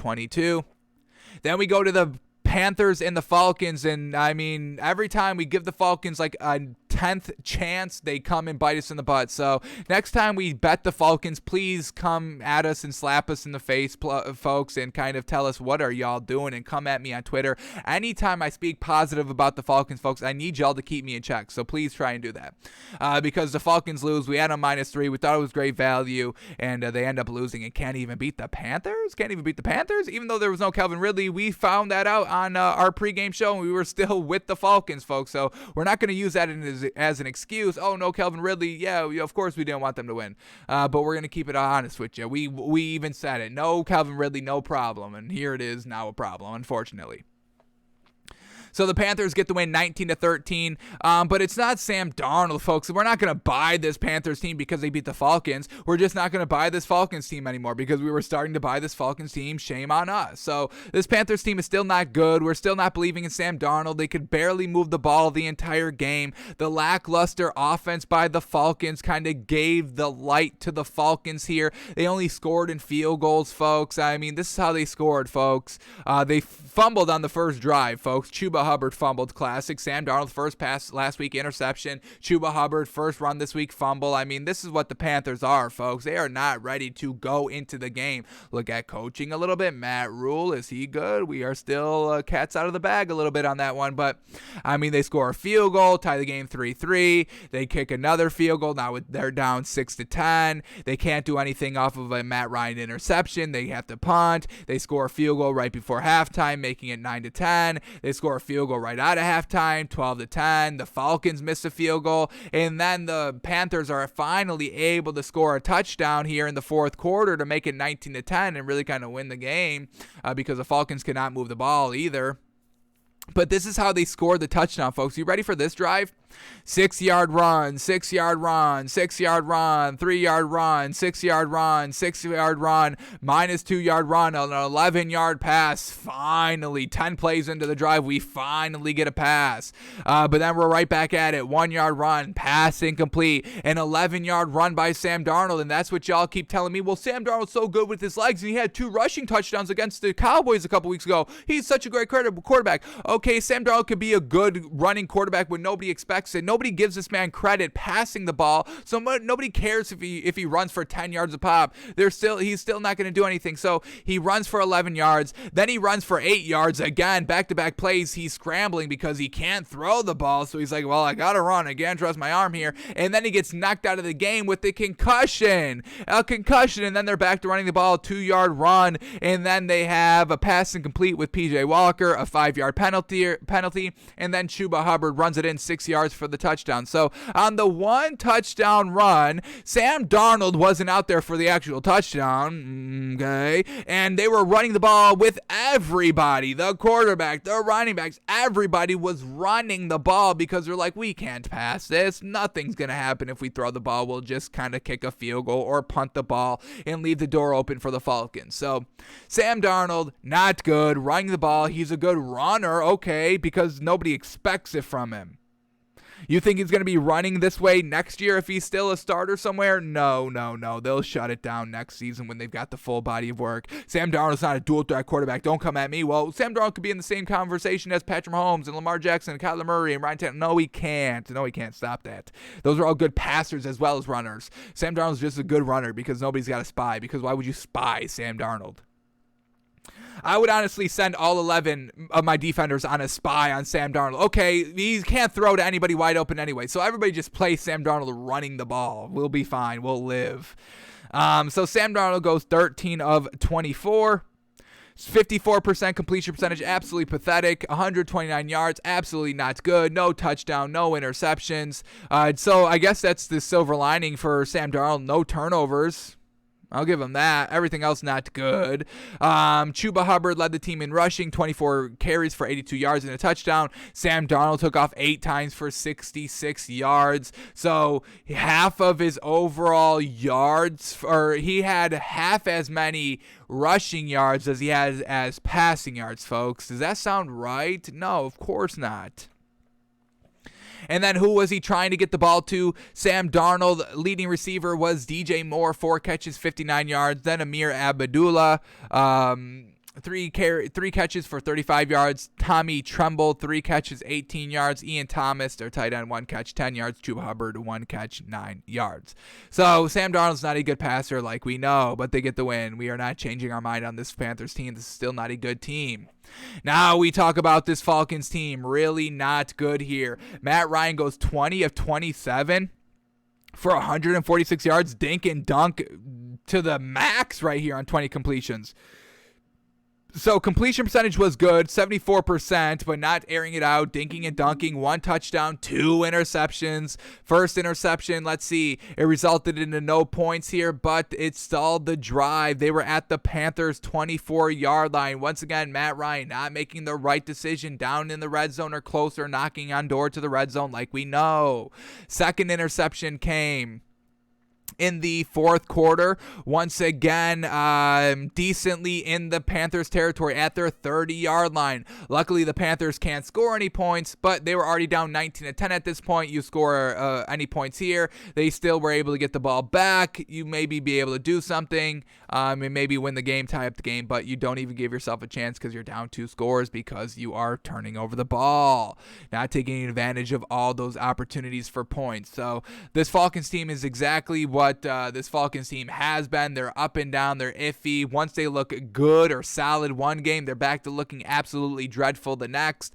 Cordell Patterson had a touchdown, and that was really their last scoring of the game, folks, really. As soon as Cordell Patterson scored a touchdown at the end of the first quarter, they did not score for the rest of the game until garbage time in the last literally 21 seconds to score a field goal to make it look competitive.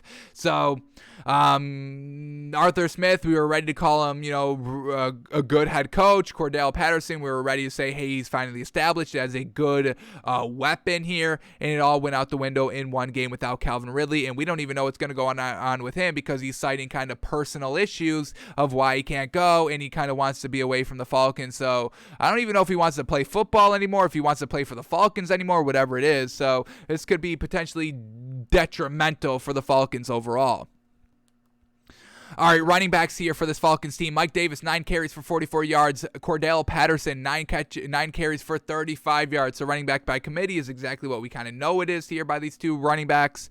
And then who was Matt Ryan throwing to without Calvin Ridley? Tajay Sharp, number 1 leading wide receiver, 5 catches, 58 yards. Cordell Patterson, 5 catches for 37 yards and a touchdown. Mike Davis, 5 catches for 22 yards, and then Kyle Pitts, 2 catches for 13 yards. So once again, wasn't able to utilize Kyle Pitts for 3 straight games. He had 2 straight 100-yard receiving games, and the Panthers defense locked him up. And then you don't have Calvin Ridley, and then Matt Ryan and Arthur Smith have no idea how to run an offense from that point. So Falcons, we are off on them 100%, and if we ever bet them again, I give you permission to never listen to the show ever again, folks. I will give you all the permission for that. So Panthers win. We're still not buying them. Falcons lose. We're definitely not buying them anymore. Panthers win 19-13.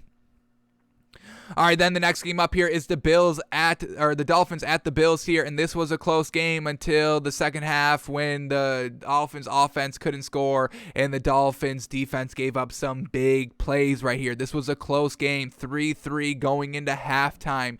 Defenses both stepping up, not allowing their opposing offenses to really move the ball here. But then the Dolphins defense starts to kind of struggle a little bit. They give up a 3rd and 14 in the second half in the third quarter, and they were at their own 21-yard line at this point. So you get them out there, but they pick up a 3rd and 14. The Dolphins defense allows a 3rd and 14. They pick that up, and then they continue on the drive and results into a touchdown. You close it out there. You get the ball back. It's still 3-3. Then the following Bills drive, once again, I think they give up another big 3rd down.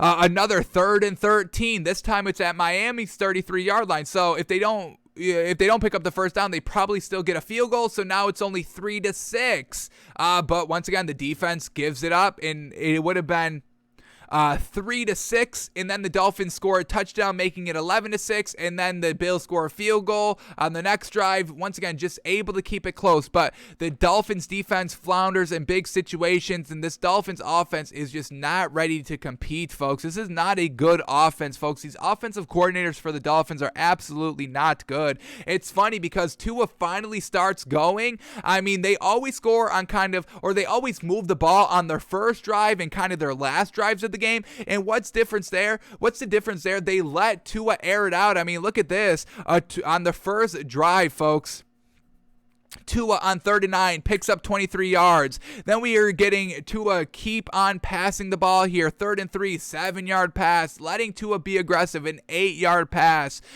Tua trying to go deep, trying to throw the ball deep here on the first drive, and that's why they're able to move the ball, because they allowed Tua to move the ball deep. And then also when they're down 2 possessions, they let Tua move the ball deep, and they're able to move the ball and put up points and touchdowns and all that. But then when the game is close, they clam up and everything is so shallow and everything is just dinking and dunking, and Tua's coming out and saying, hey, I just passed where they tell me to pass. So that's not giving him any freedom to kind of push the ball down the field. So this is not a good offensive team overall. This is what happens when you have defensive minded head coaches, folks. They lose sight of the offense. They only focus on the defense, and they think their defense is so good that they can just have a mediocre offense to work with. And these offensive coordinators for the Dolphins do not know how to call plays, folks. It is still, once again, not on Tua. I am not going to put it on Tua. I will not put it on Tua, folks. It is not what I'm seeing. And I was watching this game. I've got so many plays already queued up for our Wednesday film study to watch Tua. I mean, the man's accuracy is absolutely off the charts, folks. We believe he has a big arm. We think the offensive coordinators are just holding him back for some reason. That's like the only question mark remaining. I don't think it's a true question mark, but we are not really seeing it because they're really not giving him the ability to move the ball deep. So our last kind of real remaining question mark on Tua is, does he have a weak or a big arm? We just don't know, because the offense is not putting him in the situations where we can consistently see him move the ball 15 yards, 20 plus yards, having the deep balls, the 50-yard deep bomb shots over and over again a couple of times in the game. We just don't get to see those. So I guess if we have any question marks on Tua, it's his arm strength. But his coordinators are not letting him test it, so we just don't know. All right, so Tua goes 21 of 39. 21 of 39, we get 53% completion percentage. Really not the greatest this game. 205 yards, no touchdown, 1 interception. The interception came at the end of the game. It's not one of the boneheaded errors that Tua makes of just trying to kind of keep the play alive, or the receivers not doing him justice here. They were down 2 possessions with 2 minutes and 2.5 minutes left, and they just tried to take a shot on 3rd and 26. And this is where potentially we get a little bit of the arm strength coming back, because when we watch this play right here, we've got the interception queued up. This is a real not great to look here arm strength-wise here by Tua. I mean, he's going to throw this from his 10-yard line, and this is just a little bit of a duck about 20 yards, 25 yards down the field. It's on 3rd and 26, and the defense of the Bills are just playing up because the Dolphins had not stretched the field vertically the entire game. So arm strength is still a little bit of a question mark, but it's not an official real question mark. It's a little faded question mark. So that's what Tua did yesterday. Myles Gaskin, 12 carries for 36 yards. Salvin Ahmed, 7 carries for 22 yards. Nothing great. The offensive line is not great here by the Dolphins either. All right, Devontae Parker finally back in the leading receiver. So once again, great job by Tua to go to his weapons when they're finally available. Devontae Parker, 8 receptions for 85 yards, and he was catching everything that Tua was putting right on the money. So I give big credit to Devontae Parker this game of being reliable and consistent. Finally, his first game back. I give that man a lot of credit. Mike Gesicki, always reliable, and Tua always goes to him because he's reliable. 3 receptions for 48 yards. Jalen Waddle, 4 receptions, 29 yards. He was targeted 12 times, folks. Yikes. And then Myles Gaskin, 3 catches for 19 yards. So this offense is not inventive, it's not creative, it's so passive, and it's not good, folks. And then we had Austin Ritter fumble the ball and lose it. What did they do off of that fumble? Off of the fumble, the Bills... it was the end of half, so the Dolphins were trying to score. They were at the Bills' 12-yard line, guaranteed some points, and they fumbled the ball. So once again, it's just everybody besides Tua, folks. Classic. And then for the Bills, all right, took a little bit slow start here, but then they kind of got it clicking. And I mean, I love what this offense is doing here in the second half, rushing with Josh Allen and moving him in space and all that. Josh Allen as a running quarterback is real good, folks. Kind of a Patrick Mahomes-esque, really. where it's not a defining part of his game, but when they really utilize it, man, oh man, and they scheme it, folks. It's not like Josh Allen's like, all right, nothing's open, I'm going to keep it and run it. They're scheming Josh Allen running, and it's looking real gosh dang good, folks. I think we're going to watch that on Wednesday's film study just to really show it, because if they can get this mixed in, like give Josh Allen maybe 10 individual carries a game where they're schemed for it, this could be really something special for Buffalo. So watch Josh Allen on the rushing. But he goes 29 of 42. 69% completion percentage, real good. 249 yards, 2 touchdowns, no picks. He was the leading rusher, 8 carries for 55 yards and a touchdown. Looking real good, folks. It was looking real great. If you didn't watch this game, I highly suggest to watch all 8 plays of Josh Allen rushing. It's good. It's good. It's real gosh dang good. I can't wait till Wednesday. We'll watch it on Wednesday, folks. So wait till Wednesday. Watch it on your own. Whatever it is, we'll break it again down on Wednesday. I can't wait till Wednesday now. Woof. All right. Cole Beasley, 10 receptions for 110 yards. He came up clutch after clutch, picking up some big third downs and all that. Stephon Diggs, only 5 catches for 40 yards. He scored a touchdown. Zach Moss, 6 catches for 39 yards. Tommy Sweeney, 3 catches, 30 yards. Gabriel Davis, 4 catches, 29 yards, and a touchdown. So overall, really great game by this Bills in the second half, but they stayed in it in the first half and took advantage in the second half. So the Bills get the win 26-11, folks. All right, then we get the Patriots at the Chargers, and one of our picks here, Patriots +4. They win outright by 3, and once again, Bill Belichick gets the better of Justin Herbert. How crazy. Chargers off of the bye here and still can't beat the Patriots at home. Not looking great for Brandon Staley. Is he going to be able to kind of come out of this kind of losing streak? Because now he's losing games closely, and that's why y'all got rid of Anthony Lynn. We'll see how this Chargers team rebounds from these last not great 3 weeks, losing and getting blown out by the Ravens, bye week, losing again to the Patriots. But I mean, what a game here. Really close game right here, close throughout. Nobody had a big lead right here. We get to Justin Herbert throwing a pick 6, truly unfortunate, and that's really what changed the game. The Chargers were up 17-6, looking to potentially kind of increase on this lead, but he throws a pick 6. They go down 24-17, then they go 6 and out, and then the Patriots put up another field goal, make it a 10-point game with only 2 minutes left. I mean, look at this drive, folks. 15 plays, 59 yards, 7 minutes, and it results in a field goal, and that ices the game, makes it 2 possessions here. So Mac Jones, folks, I mean, we got to give this dude so much credit. What a game manager he is right here. Not the best rookie quarterback, but maybe like the second best rookie quarterback so far this season, folks. You got to give him credit. He's handling the Patriot way 100%, man. I mean, these stats aren't great. 18 of 35, folks. That's not great. That's 51% completion percentage. That's every other throw is a miss. I mean, that's not what we need here, but he gets it done in the clutch. They go down on these long drives. Yes, they rely on the running game as well, but Mac Jones was making some nice throws when he needed to. That's all you can ask for a game manager rookie so far in Mac Jones. So I'm starting to get behind Mac Jones and this Patriots team. They're 4-4, and the Patriots are ready to kind of make a little bit of a playoff push as we're heading towards the little bit of the middle part of the season. How crazy is that? We're already kind of at the first half of the season, folks. We're already 8 games deep, 17 games total. Can't break that down evenly. So yeah, kind of week 8, 9, whatever you want to call officially the start of kind of the second half. I'll talk about it with you, but we're already in the second half, and the Patriots, they're winning some good games here, folks. Give this Patriots team credit. Bill Belichick, he wants credit, folks. Obviously, we got Tom Brady lighting the fuel underneath Bill Belichick, and he's taking advantage. So I give this Patriots team, Mac Jones, Billy B, so much credit, folks. So Mac Jones, 51% completion percentage, 218 yards, no touchdowns, no picks, didn't fumble either. Kendrick Bourne fumbled, so it's not Mac Jones turning over the ball, exactly what you want from a game manager.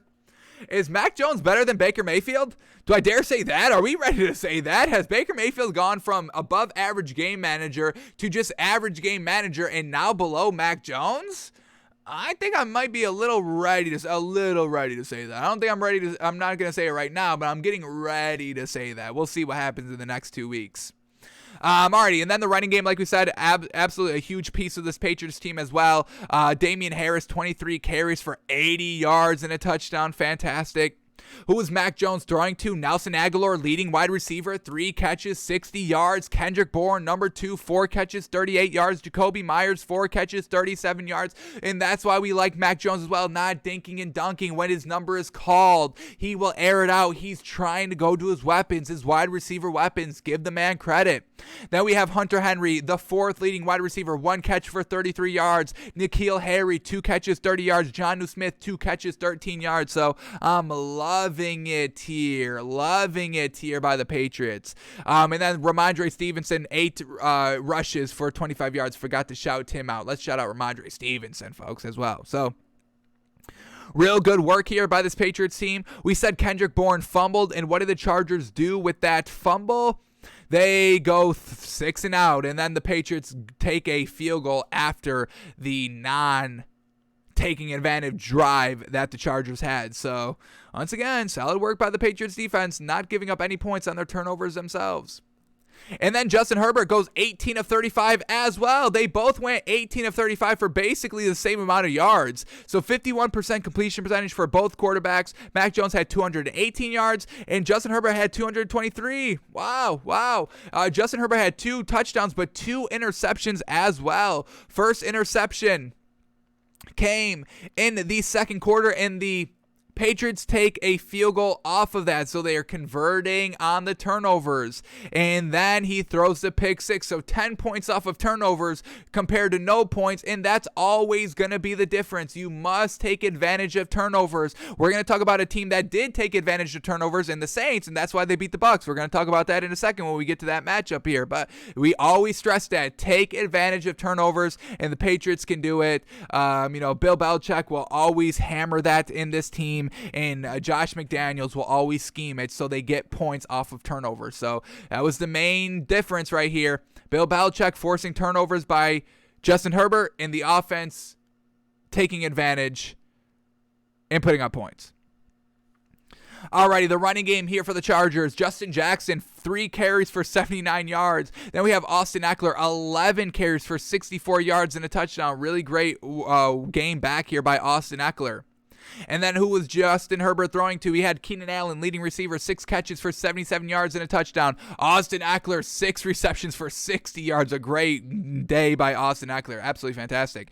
Jared Cook, 2 catches for 25 yards. Josh Palmer, 1 catch, 24 yards and a touchdown. Mike Williams, 2 catches for 19 yards. And Jalen Guyton, 1 catch for 18 yards. Just unfortunately, the pick 6 truly ruined this Chargers team in the fourth quarter. So the Patriots get the win 27-24. Then we get the Jaguars at the Seahawks, and man, oh man, fools on us for believing in the Jaguars off of a bye, like Urban Meyer was going to have his team ready to go. So we are still not buying Urban Meyer just because he won the London game after he got lap dances. This is not a good team still, and Urban Meyer is not a head coach. This team was not ready to play after the bye. I mean, how do you not score on your first drive after the bye, folks? Come on, you got to get some points. They went 11 plays for 26 yards, so they basically got to midfield, but, no real chance to put up any points, and then they have to punt. I mean, this team didn't score any points until the fourth quarter. The fourth quarter, it was garbage time then, so a bye facing a Geno Smith-led offense, and you lose in non-competitive, really off of this Jaguars team, and we gave them way too much credit. We put this Jaguars team +4 in our lock section, folks. We were feeling good about the Jaguars. And then, like we said, fools on us for believing in Urban Meyer. We will not make that mistake again. So the Seahawks team gets off to, a solid start. They score a touchdown on their first drive. They take advantage of an interception. We go up 14-0. They score another field goal before halftime. Really solid scoring throughout. They had a couple of punts here, but once they kind of got that first down on a drive, they were good and put up a touchdown. So we give the Seahawks offense credit. They were finally able to kind of move the ball consistently throughout the entire game and put up 31 points and look decently while doing so. So let's start here with the Seahawks. Geno Smith goes 20 of 24, folks. Only 4 incompletions. Give the man credit. His best game so far, and it results in a win. 83% completion percentage for 195 yards, 2 touchdowns, no picks. Nobody fumbled here. No turnovers by the Seahawks. Fantastic. Running game, nothing great. Alex Collins, 10 carries for 44 yards. Travis Homer, 4 carries for 9 yards. Geno Smith took off twice for 8 yards as well. And he scored a touchdown rushing.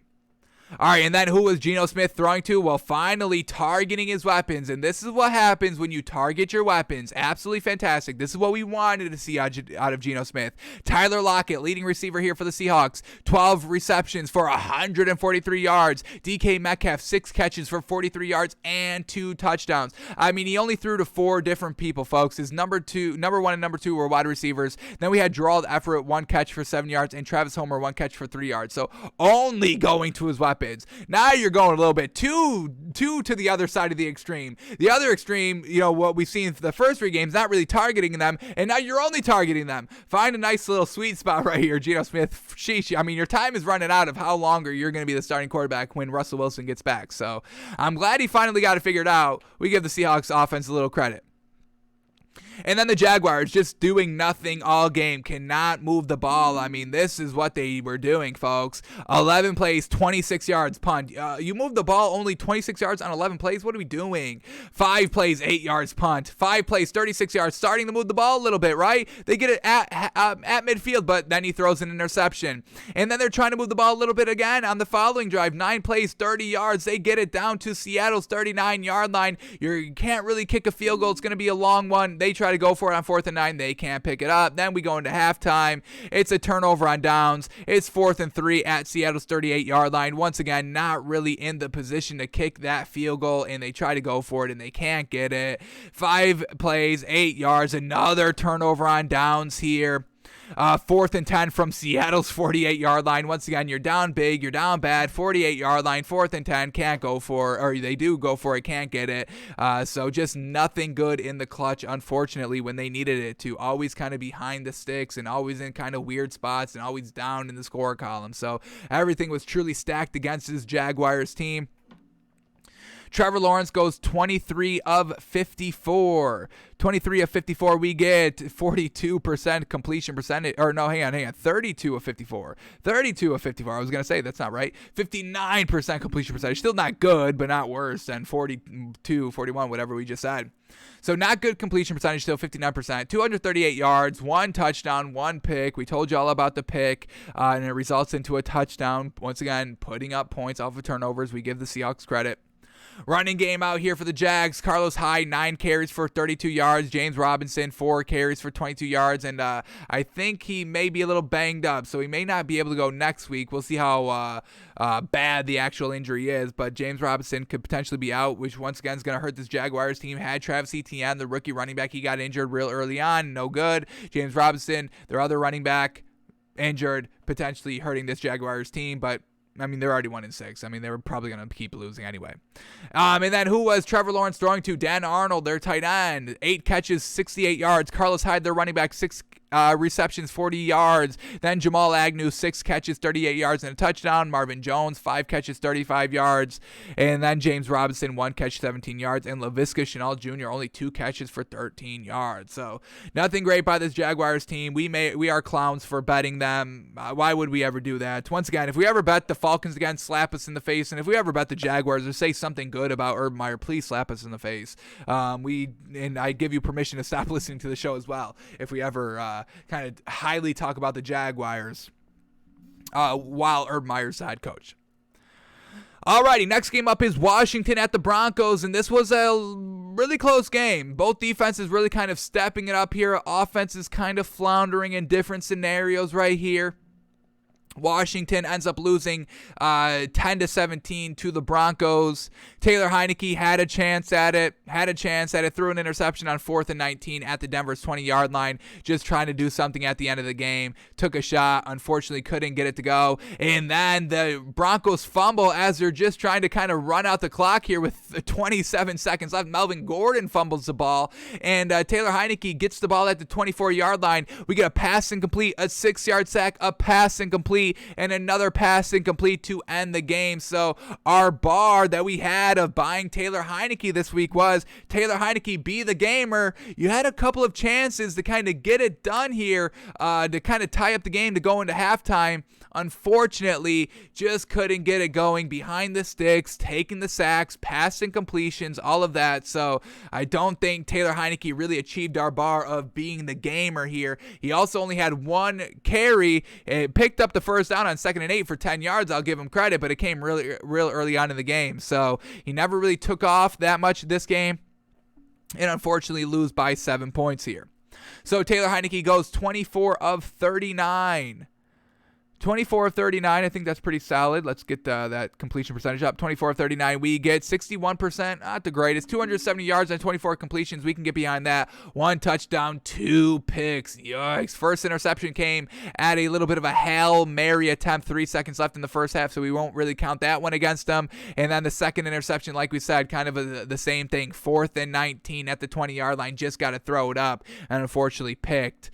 So the interception's not really on his fault, but, not really getting it done and, settling for field goals that were missed and blocked all game long, and some turnover on downs and all that, missing these field goals and not kind of, not getting it done in the red zone so you don't have to settle for the field goals and all that. So not really buying Taylor Heinicke moving on to next week, unfortunately. The running game here for the Washington football team, Jarrett Patterson, 11 rushes for 46 yards. Antonio Gibson, 8 rushes for 34 yards. Terry McLaurin ran the ball once as well for 12 yards. And then, like we said, Taylor Heinicke takes off once for 10 yards. And J.D. McKissick, 3 carries, for 10 yards. All right, who was Taylor Heinicke throwing the ball to? J.D. McKissick, their running back, 8 receptions for 83 yards. DeAndre Carter, 3 catches for 51 yards and a touchdown. Adam Humphries, 2 catches, 35 yards. Terry McLaurin, only 3 catches for 23 yards. He was targeted 7 times, not able to get him the ball. So nothing great there by the receiving game and not really going to his real weapons out here. And then Teddy Bridgewater kind of steps up in the clutch here. Tie game 10-10, but then they go on a 9-play, 63-yard, 4.5-minute drive that results into a touchdown to really win the game for them and put the pressure on Taylor Heinicke. And we know what happens with Taylor Heinicke with pressure on the line.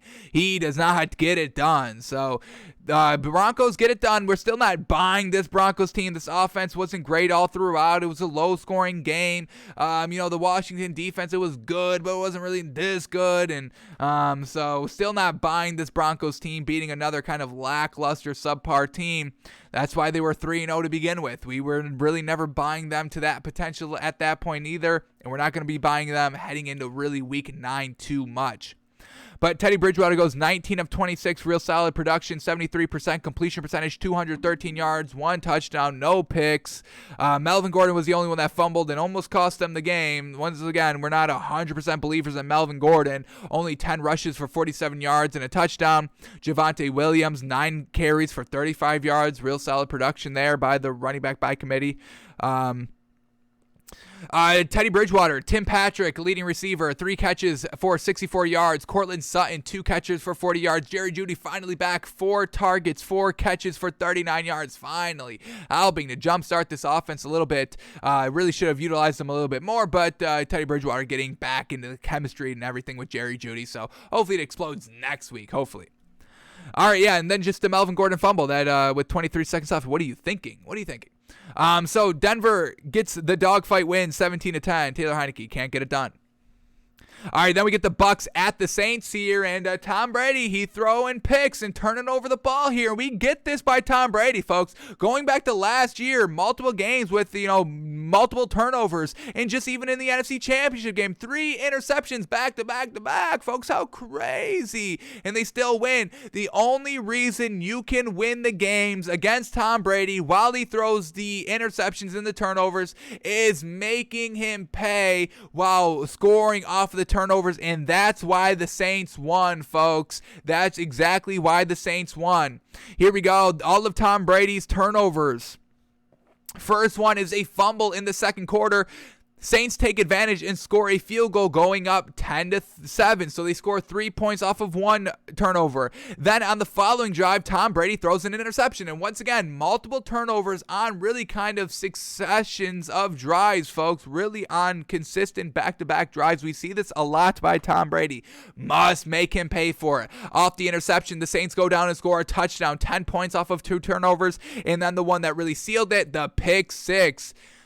Saints up 2 points. Tom Brady with the chance A minute and 41 to go down and win the game. Only need a field goal to win the game. And what does he do? He throws a pick six at 17 points off of 3 turnovers. And that's exactly why the Saints won. See what happens? Only down 2 points. Tom Brady can make up for that. He can overcome those turnovers. It relies on the defense, or really the offense, to score off of the great job by the defense of taking the ball away from Tom Brady. It's hard to do, but when you can do it, you must make him pay for it. See what happens.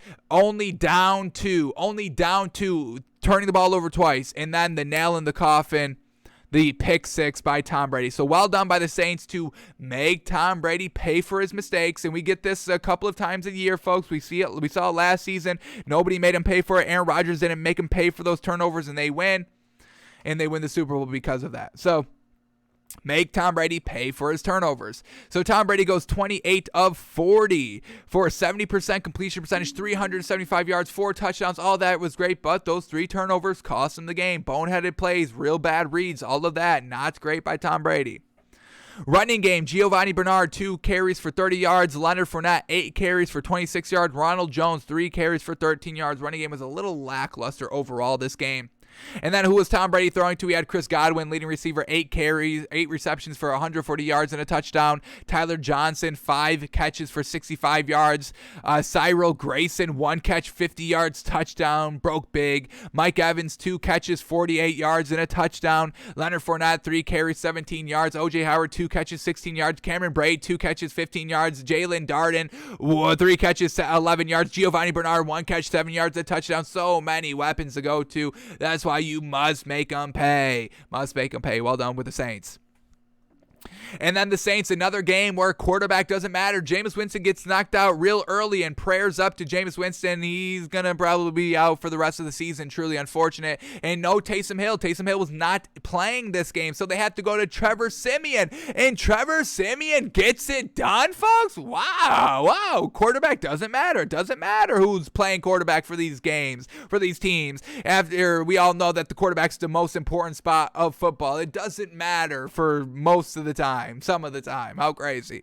But Trevor Siemian goes 16 of 29, folks. 55% completion percentage. Not great, but it gets it done. We're not going to knock Trevor Siemian for this. 159 yards, 1 touchdown, no pick. Didn't even turn the ball over. He fumbled, but didn't lose it. We give him credit for that. Not losing the fumble. Big time job right there. And he leads them to a win over Tom Brady at home. Oh my God. Fantastic. Jameis Winston went 6 of 10 for 56 yards and a touchdown. We had a bar in this game for the Saints offense if we wanted to buy this Saints team. We said this was the worst 4-2 team in the league. Now they're 5-2. Do we dare say they're the worst team in the league still? I don't know. This was a good job at the Saints defense. Maybe we'll hold off on that. But we wanted to see at least 405 yards of total offense. That was their most they've ever had this season, folks. And that's real life, folks. That's what we wanted to see to buy the Saints team heading into week 9. So how many yards of total offense did they have? And if they had more than 405, why did it take until Jameis Winston was not playing for them to do so, right?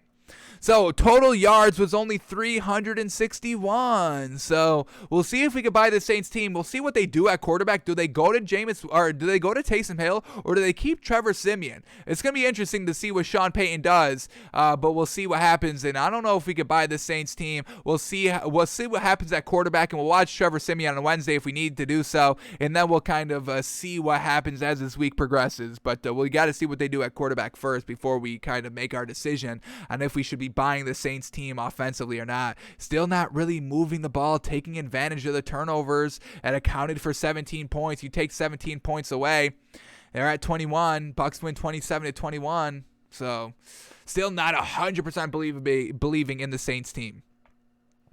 All right, the running game. Alvin Kamara, 19 carries for 61 yards and a touchdown. Jameis Winston took off 4 times for 40 yards. Unfortunately, got brought down. Weird not a horse collar tackle. It was called horse collar tackle. Shouldn't have been. Just kind of a mid part of the back. Gets brought down, tears his ACL, MCL, something like that. Real bad for Jameis Winston. Truly unfortunate. And then who was Trevor Siemian throwing to? We have Kevin White, leading receiver, 1 catch, 38 yards. Deontay Harris, 3 catches, 35 yards. Traquan Smith, 3 catches, 33 yards and a touchdown. Garrett Griffin, 3 catches, 30 yards. Marquez Callaway, 3 catches, 30 yards. Mark Ingram, first game back, and he's already getting it done. 2 receptions for 25 yards. Alvin Kamara, 3 catches for 15 yards. So Trevor Siemian giving the ball to everybody. Love seeing that. All right, and then Jameis Winston, folks. I mean, what a character Jameis Winston is, folks. And he's such a great positive energy to bring in the locker room and all that. So we know it's Halloween. They're having a party after the win and all that. And we know Jameis Winston went down, but he was still partying with the team, celebrating after the win. They're all dancing in the locker room with like a fog machine. And we get Jameis Winston dancing on crutches, going absolutely wild here, dancing, getting hyped up with the squad. So this is Jameis Winston, folks. He's just such a light-hearted guy. Obviously he wants to win, but it's not like the end-all be-all football where we have to be, 100% stoic face and stone face throughout the entire thing. He's ready just to have fun and celebrate and get the win. Obviously he wants to win. We see that out there. Great leadership all around, even though, he got injured and he could be, sitting in his locker room open. Oh man, I'm not going to be able to play for the rest of the year, but he's there celebrating with the team. A big win, a great team win. Your captain goes down. You can't even go to your number 2 quarterback. You got to go to your third option, and the team rallies around offense, defense, and then just Jameis Winston rocking out with these crutches, folks. I mean, it's just so great to see this man in great spirits after a bad injury. Now that he's not going to be the starter anymore, all of that, everything that's happened in his career, getting tossed aside, the 30 for 30, getting kind of clowned to death online and all that, and he still has this great personality. Man, oh man, huge credit to Jameis Winston, folks, and look at this man breaking it down. It's just so, I mean, just his energy is infectious, folks. I would love to play for Jameis Winston, folks. This would get me hype. I would buy in. I would go to war. I would die on the field, I think, for Jameis Winston. This is how much of a leader he is, folks, and I'm absolutely loving it. Well done to Jameis. Unfortunate with the injury, but he's still here, folks, in spirit, and we talk about leadership all the time here on the show, and Jameis Winston is leadership, folks. And this locker room looks hyped as heck. I mean, could you imagine being in this locker room after this win? Everybody going crazy. Man. So, Saints get the win, 36-27, and beat Tom Brady. And then the last game of the night, folks, Cowboys at the Vikings, and Vikings lose in classic Vikings fashion. Everything looks good. The stats look good, but they lose and don't put up points and all that, and they're at home and all that. So, once again, never bet the Vikings. Don't buy the Vikings. They don't win. I don't care about their stats. Their stats are trash, folks. That's why we always take the stats and the film and the points and the wins and all that. We take it as a collective. We don't just single out one thing here. And this Vikings team is just pathetic. Well done for the Cowboys. Once again, Dak Prescott didn't play exactly what we knew what was going to happen based on the value of the spread, and we didn't even know real late, like fourth quarter of like the late window games. That's when everybody found out. So once again, you could tell things by the spread, folks, and then Cooper Rush comes out here and gets it done. Doesn't even really rely on Zeke, and I'm a little disappointed in Zeke of not having a great game from start to finish, but he came up absolutely clutch at the end of the game, and we will get to that in a second. So we will give Ezekiel Elliott credit for that one play, but I really wish he had a little bit of a better game overall in the rushing, had like 100 yards rushing and really dominated the offense and took control. We're a little upset that Zeke is not doing this. Didn't do it last year with Dak out for basically the entire year, and didn't do it here in the one game Dak's not playing. So I'm still a little upset with Zeke, but he made the big play of the day, so I guess we can't be too mad at him. Got it done when he needed it to, and it's a great. Let's just watch the play now because it's so freaking great, and we were talking about it too much. So here we go. Cowboys down 13-16. Last drive of the game. 1 minute and 4 seconds left. They're at the Vikings 20-yard line on 3rd and 11. So they're kind of comfortable just taking the field goal, tying the game, and seeing what their defense can do or going to overtime. But Zeke says, he just takes the little kind of dink route, not even 1 yard down the field, folks. They're at the 20-yard line. So he has to go 11 yards right now. And there's 2 defenders. He splits them both, stays on his feet, and picks up the first down. touchdown, and they're able to put up a touchdown and win the game because Zeke brings them to the 4-yard line on 3rd and 11, folks. How great. Fantastic, clutch as heck job here, and well done by Cooper Rush. Look at the pocket collapsing. Stay strong in there. Oh my God. Fantastic last play right there. He splits the defenders. Folks, how do you do this and not get broken down? Once again, very trash defense by the Vikings. How do you give that up? Trash Vikings like we know. So, I mean, Cooper Rush gets it done. He stays cool, calm, collected. He throws a pick real early on. The Vikings can't do anything with it. Classic Vikings. Folks, this Vikings team, they are, like us, folks, we say this every week because it's literally they are the enigma, the anomaly right here of the NFL. Everything looks good on paper and even in the games sometimes, but they're 3-4 and don't get the wins and lose close and all this. So, don't fall trapped to the Vikings, folks. I know it's real easy to say they're a good team and Kirk Cousins is good and Dalvin Cook is good. It's really easy to say that, but that's really not the case, folks. It's truly not. They don't win, folks, and they don't get it done in the key situations. They're not taking advantage of turnovers. There was a fumble. They have to punt. The interception we just said, they have to punt. Giving up that 3rd and 11. How do you do that with 2 defenders and Zeke for an extra 7 yards? It's just like, what are y'all doing? What are y'all doing? So let's start here with the Cowboys since they got the win. Cooper Rush goes 24 of 40.